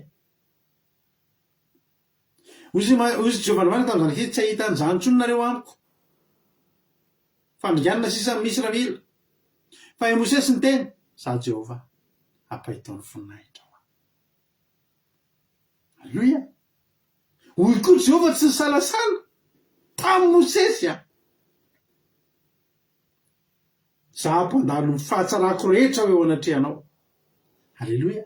Ireo fahatsaran'Andriamanitra rehetra tokony hiparitaka tamin'ny zanak'Israely rehetrarehetra fa ny zanak'Israely nanimba an'izany tamin'ny ombola kely volamena. Tsy possible nahitanao ombola kely volamena sy voninahitry Jehovah. Tsy possible zany. Tsy possible nahitanao fanaratsy sy mifanahy masina. Tsy possible zany. Tsy possible ny arahanao mena amin'ny devoly sy arahanao mena amin'ny Jesosy. Tsy possible zany. Alleluia. Io fahatsaràn'Andriamanitra tena sika homaniny Jehovah Andriamanitra ho an'ny zanak'Israely rehetra. Fa teto izaho ampandalo ny fahatsarako rehetra eo anatrehanao fa tsy eo anatrehanareo. Satria enao nitombo tamin'ny fahamasinana, enao niezaka nanakaiky anahy, enao no nangataka mba hahita ny voninahitra, tsy ny olona rehetra no nangataka an'izany. Alleluia.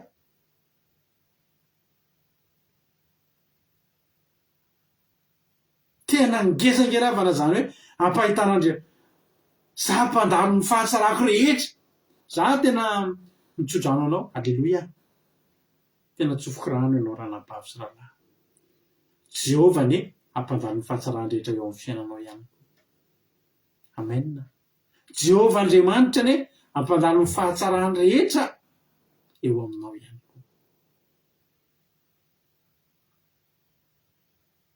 Io nge raha manaraka tetrana babitsika ingriana ro didika izy voninahitra Andriamanitra iso zany nge samy manana ny fandraisany sy ny faniriany zany. Ny Mosesy raha nanalavitra n'Andriamanitra ny zanak'Israely, nalavirin'Andriamanitra ihany koa. Ny Mosesy teto ny voninahitra Andriamanitra tiany hoe hampahitany voninahitra ao tena hoe te ahita ny Jehovah mihitsy izy, te hanakaiky kely any Jehovah mihitsy izy. Fa izy samy manana ny anazy. Araka ny tenin-drana babitsika ingriana ro didika hoe ny Davida zao any amin'ny Salamo 120 dia ny toetra ao n'Andriamanitra amin'ny andro rehetra iainany. Zay ny azy ny nangatahany. Zay ny voninahitra Andriamanitra mba tiany ho hita. Alleluia. Izy hamaky tenin'Andriamanitra. Izy andray ary ny afaka hamaky tenin'Andriamanitra. Alleluia. Nisy anankiroa taminareo ny antso teo dia aleo atsotsika ilay olona nika izara fa ny antso hamaky tenin'Andriamanitra teo. Alleluia. Le olona mbola tsy voantso teo asina mamaky teny manaraka indray. Alleluia. Le mamaky teny manaraka indray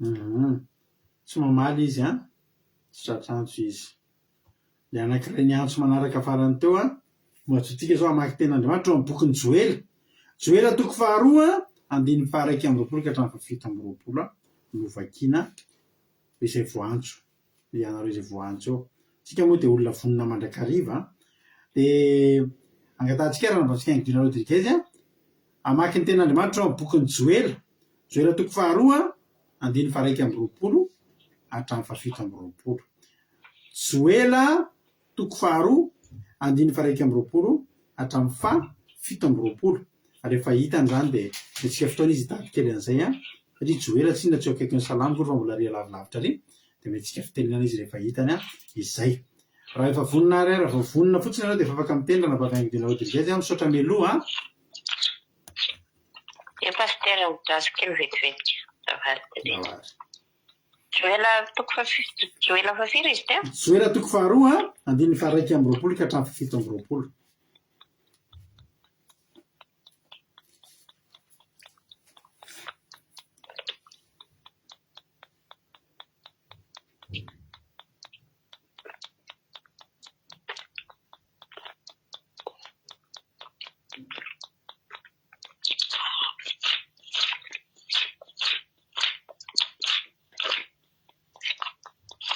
joela toko faharoa andiny faharaiky amby roapolo ka hatramin'ny fafito amby roapolo ia makasitraka amin'ny anaran'i Jesosy manao hoe aza matahotra ry tamin'ny fambolena miravoravo sy mifalia fa manao zava-dehibe Jehova aza matahotra ry biby any an-tsaha fa mihamanitso ny kijana any an'efitra mamony hazo ary vokatra ny aviavy sy ny voaloboka ary ianareo ry zanak'izona miravoravoana sy mifalia amin'ny Jehovahandriamanitra reo fa anome ny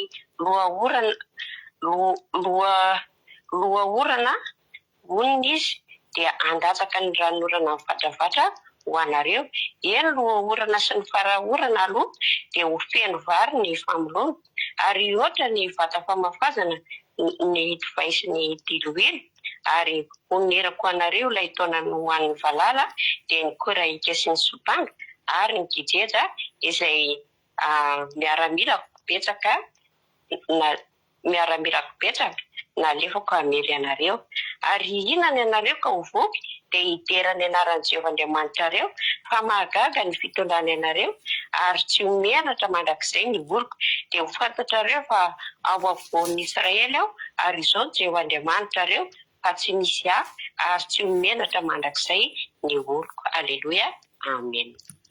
Fakasitrahana feno ho anao raha nampavaingidina rodriguez tanatin'izay famakiana tenin'Andriamanitra izay. Aleloia. Ny joela indray zany ray avana malala bokyny joela ny voninahitran'Andriamanitra indray tiano hita de tsy hoe Jehova tonga de hita ohatrany tamin'ny Mosesy. I Mosesy de nanangataka hoe ampahito amin'ny voninahitra ao mandalova mihitsy eto anilako ataovy hitako tsapako mihitsy ny fanatrehanao ataovy tena hitako akaiky mihitsy ohatry ny ahoany zany Jehovahandriamanitra de ahita mihitsy izy. Eny bokyny joela reny ny joela indray tsy izay indray le voninahitran'Andriamanitra tiano hita fa amin'ny alalan'ny fahatsapahana amin'ny alalan'ny zavatra tsapaitanana metraika amin'ny vatana metraika amin'ny fiainana. Aleloia. Ka hatramin'ny biby fiompy hatramin'ny olombelona rehetra de tena hoe ahita ny fahasoavan'Andriamanitra amin'ny alalan'ny fitahiana amin'ny alalan'ny ranonorana. Ny joela indray zany teto le voninahitran'Andriamanitra tiano hita de zao ny ranonorana milatsaka mitondra fahavokarana sy ny fitsarany korahika sy ny sopanga sy ny kijeja zay nanimba ny voly. Aleloia. De inana izy aorianany zany rehetra zany vokatra ho voninahitran'Andriamanitra inana izy de ho voky. Aleloia. De ho feno fiderana. Aleloia. Zany ny voninahitran'Andriamanitra. Raha miteny zany joely mba hampahito amin'ny voninahitra ao de nantany zao ahoana tianao hanompotrako ny voninahitra ao asio vorana Jehova de asio fahavokarana Jehova. Aleloia. Neny Paoly tsika maky tenin'Andriamanitra hoe vakiko satria teny fohy kely de vakiko amin'ny asan'ny apôstôly toko voalohany andrasika Korintianina faharoa Korintianina faharoa toko 12 andininy 10. Alleloia. Koritana faharoa toko 12 andininy 10. Ko dia finaritra amin'ny fahalemena, amin'ny fampahoriana, amin'ny fahaterena, amin'ny fanenjehana, amin'ny fahantrana ny amin'ny Kristy, fa ny fahalemeko no fahatanjahako. Alleloia. Paoly ndraiky nahita voninahitr'Andriamanitra tamin'ny alalan'iny, nahita ny herin'i Jehovah izy ao anatin'ny fahalemena. Tao anatin'ny fahalemena nanomezan'Andriamanitra azy hery ka natsapany fa io fahalemena io ihany ange kasihan'i Jehovah dia lasa hery ho azy. Voninahitr'Andriamanitra zany. Zany ndray zany zao ny Paoly ny voninahitr'Andriamanitra hitany. Alleloia. Ary ny mpianatra izay ohatra izay iainantsika amin'ny alahady ho avy zao, Asan'ny Apôstôly toko 1. Asan'ny Apôstôly toko 1 andininy 9 amin'ny anaran'i Jesosy. Fa azo hery ianareo amin'ny latsahan'ny fanamasina aminareo. Ary ho vavolombeloko hatrany any Jerosalema matsiran'ny Jodisy Samaria hatrany am-paharan'ny tany. Nen'ny mpiara zay zany ny voninahitr'Andriamanitra izy ireo dia ny hery ny fanamasina izay atongan'izy ireo andeha maneran-tany. Alleloia. Amen. Nahitinako hoe voninahitr'Andriamanitra anjaranao koa andro. Inona mba fahitanao? Inona zany zavatra mba tianao iseho? Inona zany zao mba zavatra tianao angatahana? Inona zany zao voninahitr'Andriamanitra tianao iseho amin'ny fiainanao? Alleloia. Misy ao Ino zao mehitra de raha zao no mba hoe alleloia, ino tena izy? Dia androany no nitenena hoe Jehovah mba hampahitao ny voninahitra ao. Misy amintsika misy taratasy karakaraina tsy mety vita. Dia io zany nenao ny voninahitr'Andriamanitra ho aseho anao. Dia tena hoe Jehovah mba haneho ny voninahitra ao le taratasy karakaraiko. Alleloia. Misy amintsika anao fanadinana. Dia tena hoe Jehovah mba hampahitao ny voninahitra ao. Amin'ny ahoana ny hampahitako ny voninahitra ao Jehovah? Dia tena hoe amin'ilay examen moa Jehovah. Alleloia. Alleloia. Misy aminareo anara-permis amin'ny afaka herinandro vitsivitsy. Io zany ny tena hoe mba hampahitao ny voninahitra ao Jehovah. Alleloia. Rapitsika anaty commencement tena angataka an'izay mihitsika. Jehovah rapitso isika. Alleloia. Tena ho velomintsika ny micro. Alleloia. Dia samy hidradradratra sy hitarainao amin'Andriamanitra tsirairay avy. Rapitso zany tsy zany hitondram-bavaka takany mahazatra. Fa za kosa hitondram-bavaka amin'ny akapobeany. Alleloia. Hoe Jehovah mba jereo ireo mpanomponao reo. Fa isika rehetrarehetra kosa dia aninona? Hiteny an'izany tsika rapitso anaty commencement. Velomina daholo ny micro. Dia zao ny hanombohantsika azy hoe Jehovah hampahitao ny voninahitra ao. Zay raha natojo ampatsivina kely rapitso anaty commencement. Tsy misy fitondranam-bavaka manokana avy amiko. Za hitondram-bavaka amin'ny akapobeany. Fa isika rehetra samy manokatra ny vavantsika, hanokatra ny micro-tsika dia tena hoe Jehovah hampahitao ny voninahitra ao. Ao ny angataka taratasy, ao ny angataka permis, ao ny angataka afam-panadinana, ao ny angataka kositrana amin'ny aretina, ao ny angataka sy ny sisa sy ny sisa sy ny sisa. Fitahiana, fahasoavana, ranon'olana. Alleloia. Zany nataontsika rapitso. Alleloia. Zany mampino anatin'ny famtinana kely anaty commencement iny izy tsy mandefa anako ny famtinana zao ny hoe zavatra tena herinandro. Angatahantsika manokana mihitsy rapitso. Titra manokana mihitsy hoe Jehovah hampahitao ny voninahitra ao. Ho hitanao indray ange. Ho hitanao indray ange ao aoriana zany. Ianao io mihitsy. Alleloia. Tsy mila lahy ianao rapitso. Jehovah mihitsy. Alleloia. Hozy ianao hoe Jehovah hampahitao ny voninahitra ao. Ty aretiko ty.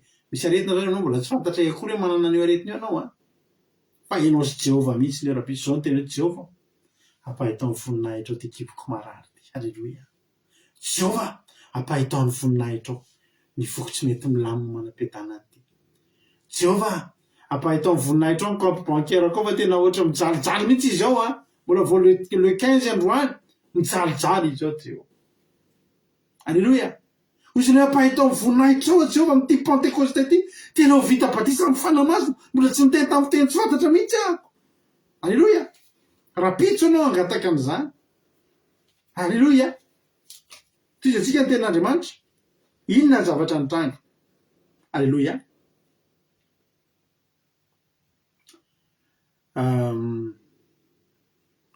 mila olona anankiray indray tsika. Alleloia. Mila olona ray indray tsika amaky tenin'Andriamanitra zay lavalava kely indray le izy. Exodosy 7:1 hatramin'ny 7 indray zao no vakitsika. Izy indray no mazoto amaky tenin'Andriamanitra ary. Alleloia. Exodosy 7:1 hatramin'ny 7. Hotahiny tompo be mihitsy ane zay olona mba tele-panahy tsika va de vonina mandrakariva. Alleloia. Ohatrany any am-piangonana ihany tonga de mitsangana zay voninanao asan'Andriamanitra amaky teny. Izany amaky an'izay. Exodosy 7:1 to de miantso amin'ny messenger ko ary izay olona vonina amaky teny androany. Za mba hisotro rano kely ianareo amaky teny. Exodosy 7:1 no vakitsika. Alleloia. Amin'ny anaran'i Jesosy. Iza no amaky an'izay. Alleluia.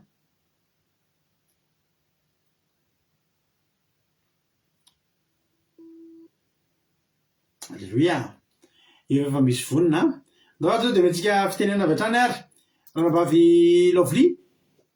Anao ny fitenenana. Exodosy 7:1 amin'ny anaran'i Jesosy. Alleluia. Makasitraka pastera nambe fitenenana tain'i Jesosy de toy izao raha mivaky ny teny amin'ny anaran'i Jesosy ny soramandry de mivako toy izao amin'ny anaran'i Jesosy manao hoe ny nanao vaozan'Andriamanitra ny fanekena. De toy izao raha mivaky ny teny amin'ny anaran'i Jesosy. Ary hoy Jehova tamin'ny Mosesy, manamboara ho anao vato fisaka roa tahaka ilay teo, de ho soratako amin'ireo vato fisaka ireo ny teny izay tamin'ilay vato fisaka teo izay novakivakianao. Ary ao ka hivonina ianao mandra-pahamaraina dia miakara raha maraina ao amin'ny tendrombohitra Sinay ka mitsangana eo anatriako ka mitsangana zafatindrindra. Ary ao ka mitsangana eo anatriako ao an-tapon'ny tendrombohitra. Ary ao ka tsy hisy olona hiakatra afa-tsy anao. Ary ao ka tsy hisy olona ho hita eo amin'ny tendrombohitra Sinay rehetra. Ary ny ondry amam-bohatra Sinay ary ny ondry amanosy koa sy ny omby dia ao ka tsy hisy andrasana eny akaikin'izany tendrombohitra izany. Dia nanamboatra vato fisaka roa tahaka ilay teo Mosesy, ary ny fohamaraina koa izy ka niakatra teo amin'ny tendrombohitra Sinay arak'izay nandidiny Jehova azy, ary nentsy ny teny an-tana ny vato fisaka roa. Ary Jehova nidina tao anatin'ny rahona ka nijanona teo aminy dia nanona ny anaran'i Jehova. Ary Jehova nandalo teo anatrehany ka niantso hoe Jehova Andriamanitra mamindrafo sy miantra, maharo-po sady be famindram-po sy fahamarinana, mitahiry famindram-po amin'ny olona rivo mandimby, mamela eloka sy fahadisoana ary fahotana kanefa tsy mety manamarina ny meloka, fa mamaly ny eloko ny ray amin'ny zanaka sy ny zafy hatramin'ny zafy afo sy ny zafin-dohalika. Alleluia. Amen. Alleluia. Mankasitraka andrinanao Ranavavy Lovely. Mba miangavy anao am-panajana vereny vakina kely fotsiny andininy fahenina azafady. Andininy fahenina amin'ny anaran'i Jesosy eny paster, amin'ny anaran'i Jesosy. Ary Jehova nandalo teo anatrehany ka niantso hoe Jehova Andriamanitra mamindra fo sy miantra, maharo-po sady be famindram-po sy fahamarinana. Amen. Alleluia. Mankasitraka ny Ranavavitsika Lovelytsika tao anatin'izay vaky teny mahafinaritra be zay Andriamanitra manaka mazava marity andreo mahafinaritra be menareo mamaky teny. Alleluia. Misosasosa tsara ery. Zao zany ny zavatra nitranga ny avana malala. Ary amin'ny andininy teny Exodosy 7:30 nangataka i Mosesy hoe Jehova ampahitao ny voninahitra ao de nitenen'i Jehova ny zavatra hiseho hoe zao raha mandalo ny voninahitro de toka tsy afaky niaram-bato ianao de hosanomoko ny tanako ianao mandram-pandalovako de anaisitra ny tanako aho ka hitany vohoky ianao fa nitambako tsy ho hita sy ny sisa. Any amin'ny 7:30 zany nitenen'i Jehova ny zavatra hiseho fa mbola tsy niseho. Fa nangataka i Mosesy ampahitao ny voninahitra ao de fa nampana tenan'i Jehova fa ahita ny voninahiny tokoa izy. Fa ny amin'ny andininy 7:30 andininy fahenina inona tokoa zavatra an'izao tena nandalo tokoa Jehova. Alleluia. Hitanao ry havana. Androany ianao raha angataka hoe ampahitao ny voninahitra ao mety zao de zao ianao ny ahitan'izany. aleloia. Misy ny 530 tsy maintsy ahitan'izany ianao, tsy maintsy andalo eo aminao Jehova. Aleloia. Zao zavatra antranga fa nomboka fotsiny 530 ny soramandrika mahafinaritra hoe nanavozan'Andriamanitra ny fanekena. Zany ny voninahitr'Andriamanitra nangatahany Mosesy. Le voninahitr'Andriamanitra efa potika le vato fitsaka roa, seka tsy nahazo didy foringa antsika ny havana malala. Fa ny fahasoavan'Andriamanitra, ny voninahitr'Andriamanitra ny seho tamin'ny Mosesy teto de zao. Ozy Jehova manamboara indray ary vato roa vaovao hoe anavao fanekena Jehova. Aleluia. Anavao fanekena aminao ane Jehova. Tena anavao fanekena aminao ane Jehova. Ity andro androany 15 mai 2026 ao anatin'izao fandanavavaka fiambenana zao, mario anatin'ny agendanao fa anavao ny fanekena aminao Jehova. Zay le voninahitr'Andriamanitra ho hitantsika rehetrarehetra eto androany, anavao fanekena. Haleloia. De nandalo Jehova de nanino nomeny indray naveriny eritreretiny hoe Jehova miverina manao zavatra efa mipotehana zany. Mosesy kena napotika an'le vato fitsaka anankiroa raha izy fotsiny hoe tsy nameriny n'Andriamanitra. Taizany nefa rahantsika reny, taizany nefa raha ny zanak'Israely. Io ange ry havana malala, fitahiana sy fahasoavana ange ny lalàna. Inona zany olona tsy misy lalàna zany? Rehefa tsy misy ny lalàna, tsisy io miaraka aminao hoe Jehova. Jehova miaraka amintsika amin'ny alalan'ny lalàna, amin'ny alalan'ny disiplinina, amin'ny alalan'ny fanakatoavana. Inona no akatoavanao rehefa tsy misy zavatra akatoavanao? Akatoa inona ny olona tsy misy zavatra akatoavana? Amin'ny alalan'ny lalàna no hitsarana ny olona hoe na hitandrina sa tsy hitandrina. Ny mitandrina mahazo ny anjarana, ny tsy mitandrina mahazo ny anjarana. Io ny voninahitr'Andriamanitra hitan'ny Mosesy. De nino? Ny fanomezana, fanavaozan'Andriamanitra ny fanekena. Nanolo ten'Andriamanitra. Tamin'ny voalohany Mosesy nanoratra kapohana ny vato. Fa teto de hozy izy Jehova hoe zahako ny anoratra io indray. Vonona fotsiny ao, tsangana tendrombohitra hoe tapitendrombohitra Sinay de mitsangana fotsiny eo anatrehako de tapitendrombohitra fa zano anoratra. Avoziko ny fanekena Erika, avoziko ny fanekena aminao Melisobeanjana, avoziko ny fanekena aminao Rosemina, avoziko ny fanekena aminao Ranabavy. Aleluia. Ho Jehova Andriamanitra amintsika tsirairay avy zay toy eto andro. Ary zao zava-dehibe ngezabe androany tamin'ity fotoana ity de nitenenan'i Jehova hoe za mahari-po sady be famindrapo ary fahamarinana. Mitahiry famindrapo amin'ny olona rivo mandimby, meloka amin'ny fahadisoana sy fahotana, kanefa tsy mety manamarina ny meloka fa mamaly ny heliko ny ray amin'ny zanaka sy ny zafi hatramin'ny zafiafy sy ny zafindohany. Zany ny atao fahasoavana, ny famerenan'Andriamanitra ny famindrapony tamin'ny olona tsirairay avy, na de efa tsy nety aza nataony. Amin'izao akatoky ny Pentekosta zao amindra fo amintsika ny Andriamanitra. Amin'izao akatoky ny Pentekosta zao amindra fo amiko sy aminao ny Jehova Andriamanitra, de ho hitanao ny vokatra mivaingana izay meny asy ianao amin'ny fandalovany, ampahitan'ny voninahiny, ampahitanao ny voninahiny ane Jehova Andriamanitra. Ampahitanao ny voninahiny ane Jehova Andriamanitra. Nomen'Andriamanitra fandroany didy satria namindra fo izy. Anjaranao zao, inona ny angatahanao inona ny voninahitr'Andriamanitra ilainao mba hiseho amin'ny fiainanao. Aleluia. Misy raha anankiray mahafinaritra be ty izay atolotra anareo androany.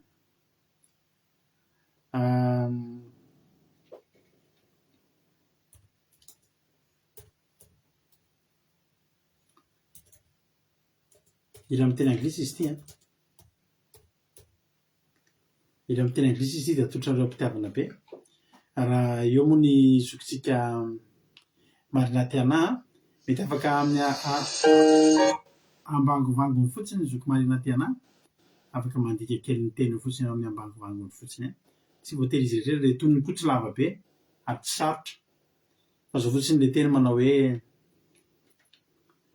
tsy manana andriamanika hafa afa-tsy ianao a Jehova. Aleluia. Tsy manana andriamanika hafa afa-tsy ianao a Jehova. Atolotrareo mpitiavana be ty zay nahakasika ny fonay natorotoro ny fonay mianakavika eto an-tokantrano izy ty androany de zay mba tiako zaraina amin'ny olona ary tiako mbola nakoako anatin'ny commencement ty rety andaosika hiarahira androany hoe Jehova tsy mbola nanan'andriamanitra hafa noho ianao zay, ary tsy mbola nifidy andriamanitra hafa noho ianao, ary tsy mbola nangataka ny voninahitra iseho afa-tsy ny voninahitra aoriry ihany. Dia rehefa tsika nira anatin'izay tsika hivavaka, hoy zara fahatsapana kay, zara fahatsapana aloha ky tsika aloha vao meno hira. Alleloia. Ekadino ny fizarana fahatsapana le olona, fizarana fahatsapana zao kay, iza ary ny zara fahatsapana, iza ny antso, iza ny laza ny voninahitr'Andriamanitra, inona no nakasika ao tamin'ny toriteny, inona ny azonao ambara, inona ny azonao lazaina, anjaranao zao. Ny titran'le hira dia hoe I have no other God but you, I have no other God but you, amin'ny Nathaniel Bassé. Zay le tononkira mampavy marina tena sao dia mba hijery ianao dia andikandika kely, foy kely le tononkira tsy lava be, zay fotsiny no miverimberina fa dia misaotra sady zoko marina tena. Zao tsika zara fahatsapana aloha, ndazo aloha asiana sary fa naika variana, naika tsy nahita ny tojo nareo androany naika tsy nahita ny tojo, ndazo aloha asiana sary.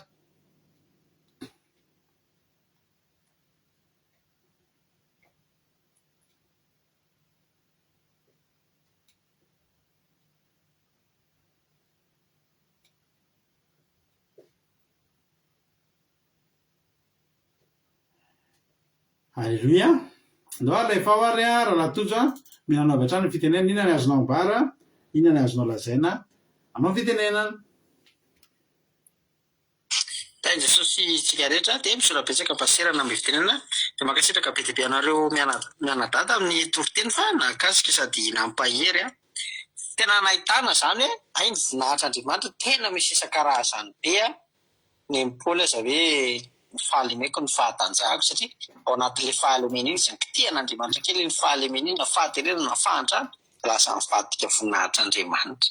Tenen'i Mosesy moa dia tena ny voninahitran'Andriamanitra tena Andriamanitra mihitsy ny ilainy, tena nitavan'Andriamanitra mihitsy ny tiany anatrika eo. Alleluia. Zay ny fahasoavan'Andriamanitra tia eo amin'ny fiainany. Tenen'i Davida indray dia nito hoe tsy ohatran'ny Jehovah ny azy nitovitovy tamin'ny Mosesy amiko ny azy ny voninahitran'Andriamanitra tianao tanteraka aminy.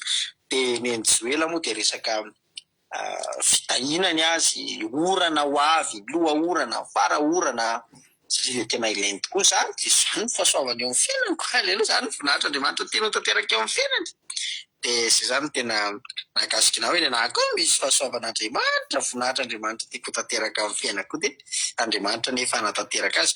Ay dia le farany teo koa tena nahakasikana hoe hanao fanekena koa anie Jehovah, ndry koa ny teny tako hoe voninahitran'Andriamanitra koa hoe fampoteha Mosesy le izy dia avy eo Andriamanitra mbola nanoratra an'izay, ndry tena mahakasika hoe izany mihitsy ny tena tiako tanteraka aminay koa Jehovah. Alleloia. Na ny zavatra efa potehana dia mba ianao mba hanafondra iny fanekena, mahakasika be zany.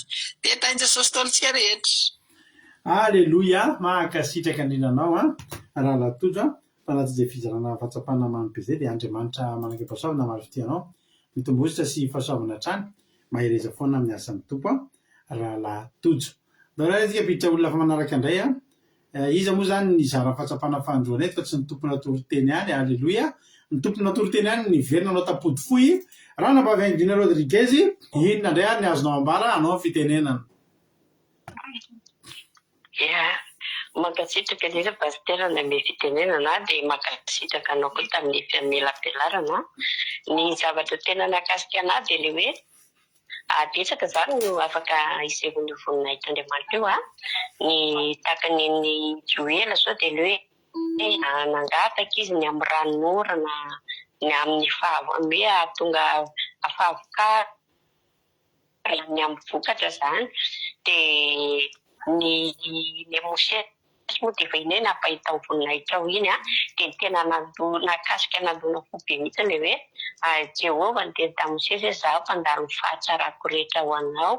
Dia le hoe ny fahatsaran'Andriamanitra io zany tokony ho an'ny zanak'Israely rehetra, fa zanak'Israely le niataka tamin'Andriamanitra.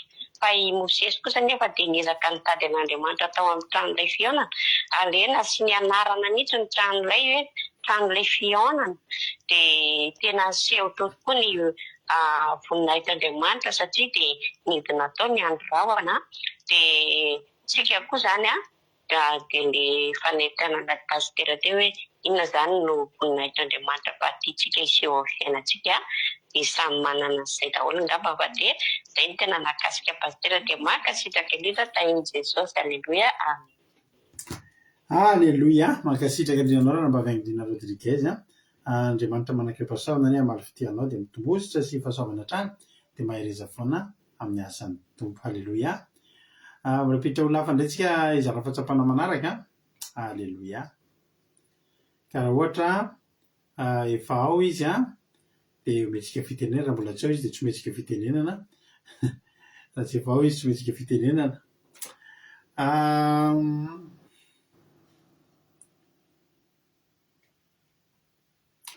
Raha efa ao ary raha vavisika marina tiana dia andao teto metsika azy fitenenana. Inona ny azonao ambara, inona ny azonao lazaina anao fitenenana. Io tena to pastera mankasitraka name fitenenana ny tena nanamarika an'andro zany ny hoe fistana. Ny olona rehetrarehetra mety manompo Andriamanitra hafa fa zao efa fotoana ho antsika misitaka.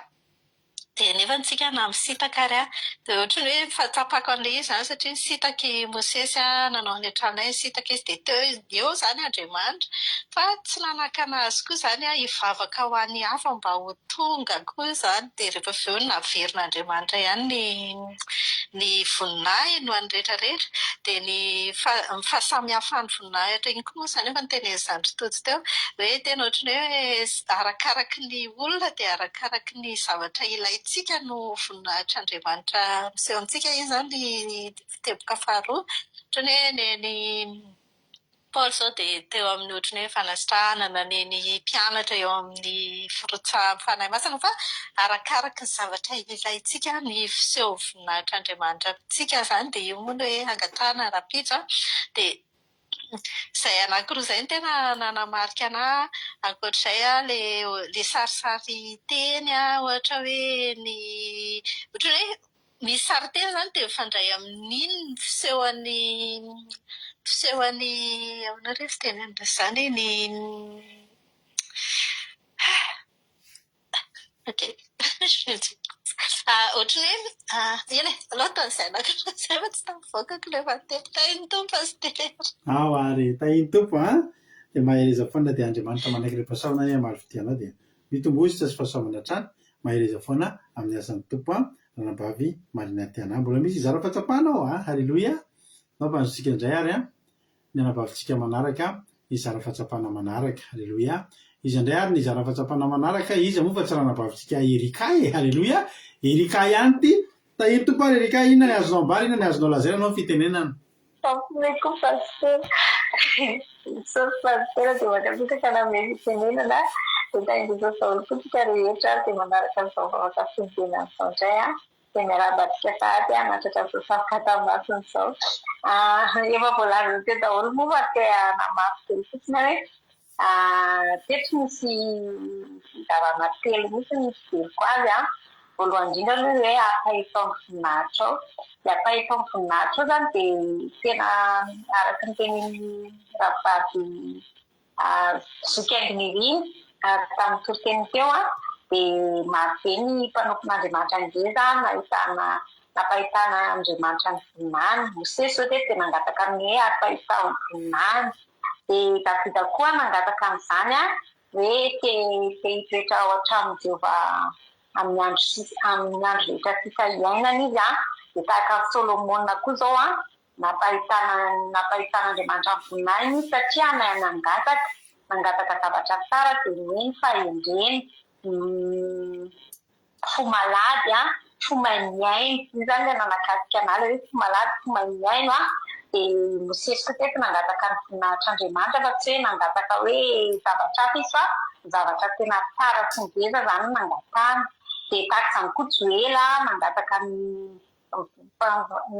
izy mba ampahitan'Andriamanitra ny voninahiny amin'ny alalan'ny farahorana ny orana dia nahazo vokatra tsara izy dia ny mpianatra koa nangataka ny fanahy masina dia ho angatahantsika zao miavaka 10 andro 7 andro 10 andro dia nangataka ny heron'ny fanahy masina. Dia izany zany tena zavatra tsara indrindra rehefa mangataka amin'Andriamanitra dia mapa zavatra mivoninany tokony hangatadika voalohany indrindra. Dia ny faharoa mahakasika anahy koa ilay toepon'ny Mosesy hoe nisitaka i Mosesy miala lavitra amin'izao olona zanak'Israely satria zanak'Israely nanota nanorona ombola kely volamena dia Mosesy miala lavitra amin'izay dia nanorona lay dia tahaka izany koa tsika ry havana malala izany tokony hanao an'izay hoe hiala amin'izao tontolo izao fa tena hoe hisitaka hanampy an'Andriamanitra satria amin'izao fotoana izao araka tenen'ny pasitera hoe marobe ny olona miala amin'Andriamanitra efa tena hoe tsy mirehatra ara-panahy tsony satria tany amin'ny 92 tany amin'ny 92 ka hatramin'ny 2012 tany no ohatrany hoe misy fifazam-panahy be fa ankehitriny tokoa dia hita ny olona hoe lasa tsy dia tena le fifazana ara-panahy no hita fa ohatrany hoe te ariana te hiseseo te hifaninana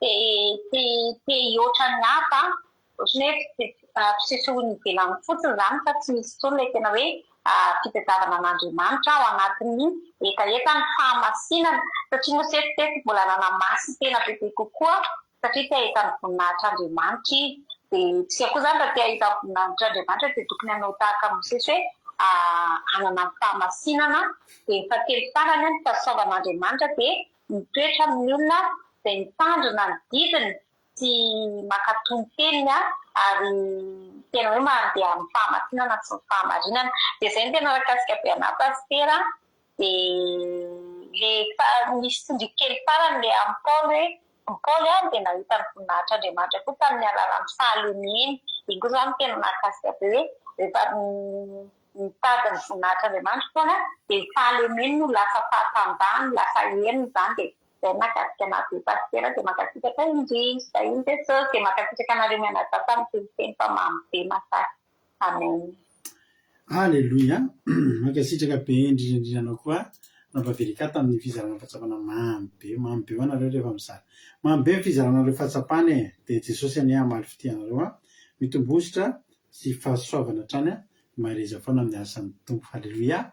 Andao atsika no anterity kaorina anteritytsika hivavaka ho an'ny firenena hivavaka amarina ny fotoana ihany koa mino finaritra taony isika tsirairay avy. Halleluia. Amen.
That's why I know you will do what no man can do.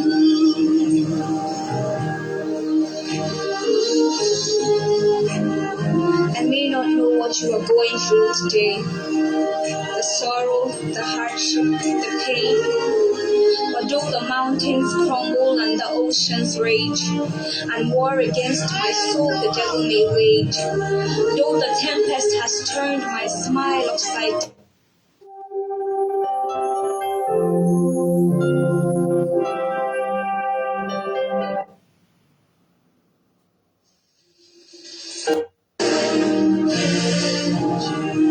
Jesus, you have done what no man has done. You will do what no man can do. I have no other God but you. I have no other God but you. For you have done what no man has done, and you will do what no man can do. I have no other God. I have no other God but you. I have no other. I have no other God but you. For you have done for me. You have done what no man has done. That's why I know you will. You will do what no man can do.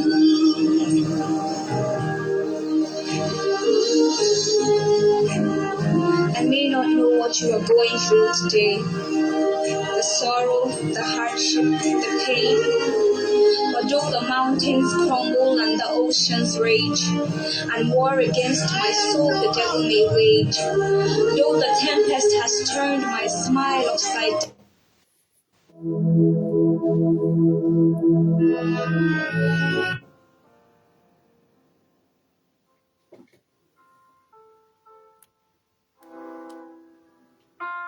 Halleluja. Zay koa Jehova mba hiteny tahaka izany androany fa tsy mahan'Andriamanitra afa-tsy anao izay. Tsy mahavonjy anay ny omby lahy kely volamena, tsy mahomby anay ny sampy, tsy mahavonjy anay ny Andriamanitra hafa, fa ianao dia ianao irery ihany n'Andriamanitra. Saotra Jehova. Misaotra ny amin'ny fataterana fotoana teto androany, misaotra ny amin'ny teninao, misaotra ny amin'ny fahasoavan-dehibe rehetra izay nataonao tamin'ny fiainanay. Misaotra Jehova satria raha tsy noho fahasoavanao dia tsy tanteraka teto ny fandarana. Raha tsy noho fahasoavanao dia efa tapaka efa ela ty fandarana ity dia tsy narena inona na inona izay. Ny fahasoavanao rery ihany dia mbola tonga teto izay androany. Tehirizy izany teny izany mba tena hoe voatahiry aty anatinay. Ary oka izay rehetra rehetra mba samy hita tompo, mba samy hita ilay fahasoavanao, mba hita ny voninahitrao. Azo veranao mihitsy na dia ray aza aminay eto ka hiafina aminay izany voninahitrao zany, fa samy mba hita an'izany zay tsirairay avy reto. Misaotra Jehova, misaotra ny amin'ny fitiavanao, misaotra ny amin'ny fitantananao, misaotra ny amin'ny zavatra rehetra. Didio ny tevoly sy ny satana tsy afaka hitsaingo na dia litera ray tamin'izany teny izay nitorina teto androany, fa ny teny izay nitorina teto androany dia tena moa avy zato eny arivo tsy manam-pataperana aty anatinay tsirairay avy. Misaotra tompo malalo. Halleluja. Petraka aminao ty sabata masina ity ho sabata feno fanatrehana sy kasika indray andraisanay hery, andraisanay fahasoavana avy aminao. Misaotra raha io. Halleluja. Amen. Pontsika mba fisika $100 amin'izao fotoan'izao hivavaka ho an'ny firenena. $100 anao ny fitenenana. Afidika pastera na ny fitenena dia misy daholo isika rehetrarehetra. An'i Jesosy pastera dia mamaka resaka amin'izao fotoana izao. Jehovah-Andriamanitra ilay mety tsara eo alosaka sy mijery anao izay Jehovah-Andriamanitra satria mbola namezanao teny androany mampahelezanao izay amin'ity sabata masina ity Jesosy isaorana ianao ny teny izay nampivelan'ny mpanomponao. Nampianatra anay ianao androany Jesosy mba anary ny omby lahy kely volamena, anary ny fanompoan'ny tsampy maro isan-karazany satria tsy mahavonjy anay ireny, tsy misy tsy manan'Andriamanitra mahavonjy anay afa-tsy ianao irery ihany Jehovah-Andriamanitra.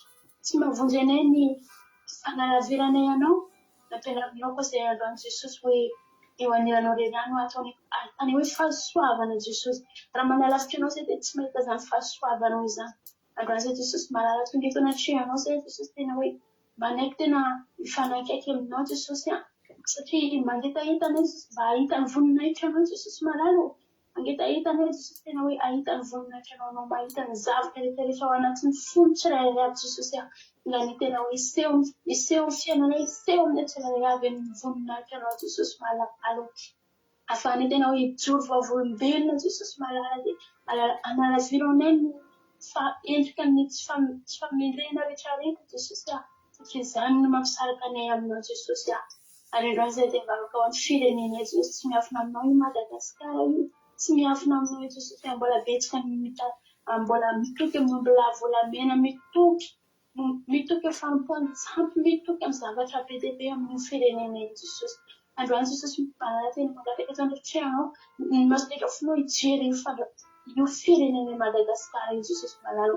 Ingany Jesosy malala hita ny voninahitra anao firenenay Jesosy ianao ny anavao ny fanekenao amin'ny firenenay Jesosy malala mba tena hoe ahita fahasoavana io firenenay Jesosy kasio ny tsirairay be amin'ny firenenay Jesosy mba analafitra ny fanompoan-tsampy, analafitra ny faharatsiana rehetrarehetra mba tena hoe anakaiky anao ny fony izy rehetrarehetra avy Jesosy bebaka tena hoe mivavaka amin'ny fahamarinana anao Jesosy kasio Jesosy angahoaka rehetrarehetra amin'ny Madagasikara Jesosy tena hoe mba ahita ny voninahitra anao tsirairay avy Jesosy ary horesy lahatra sy ho tapa-kevitra izy rehefa hanompo anao irery ihany Andriamanitra mahavonjy Jehovah-Andriamanitra. Ianao irery ihany no mahavonjy sy ny tsirairay avy tonga saina amin'izany Jesosy malala tsy misy mahavonjy anay afa-tsy ny irery ihany Jesosy sotranao izay amin'izany mivavaka izany naka sy dera teo anao irery ihany misaotra ilay malala be fitiavanao. Amen. Alléluia, mankasitraka indrindra anao raha sondolata anatin'izay vavaka mampinetinao izay. Andriamanitra manakaipasaona malifitianao dia mitombotsy sy fahasoavana hatrany dia mahereza foana amin'ny asan'ny tompo. Alléluia. Dia misaotra antsika rehetra koa misaotra ny ranabavitsika Angina Rodriguez tamin'ny toloteny, ranabavy Godaniela tamin'ny vavaka fanombohana. Ianareo rehetra izay nizara fahatsapana, ianareo rehetra nanao commentaire, ianareo rehetra nanao traduction, ianareo rehetra tonga teto koa niaraka taminay nahatratra ny farany. Dia Jesosy any amalifitianareo mitombotsy sy fahasoavana hatrany dia mahereza foana amin'ny asan'ny tompo. Jesosy amalifitianareo be dia be. Ary mbola sy tonga amin'ny rahalanitra Jesosy ka tahin'ny tompo velana soamantsasika dia rehefa avy eo ihany tsika dia efa eo na amin'ny 7 ora maraina anatin'ny fandaharana izy rahalahy Jonathan ao Allemagne, rahalahy Tojo Allemagne amin'ny commencement akira sy fampitinana ny tolotena andrisan'ny herinandro. Aorian'izay tsika amin'ny folo sasany any lancena ny Zoom dia miditra anatin'ny commencement tsika vavaka sy hira fiterana sy hira fiankofana no atao anatin'izany dia tapitra indray ny ao amin'ny roa sasany tsika dia manomboka amin'ny fotoam-bavaka sy ny toloteny sabata. Raha toka izany anao afaka amin'ny akiradio point radio1d345.com akiradio.radio1d345.com. Rapitso indray ary mione samita iny tompo tafandriamanitra daholo tsika rehetra. Halleluia. Amen.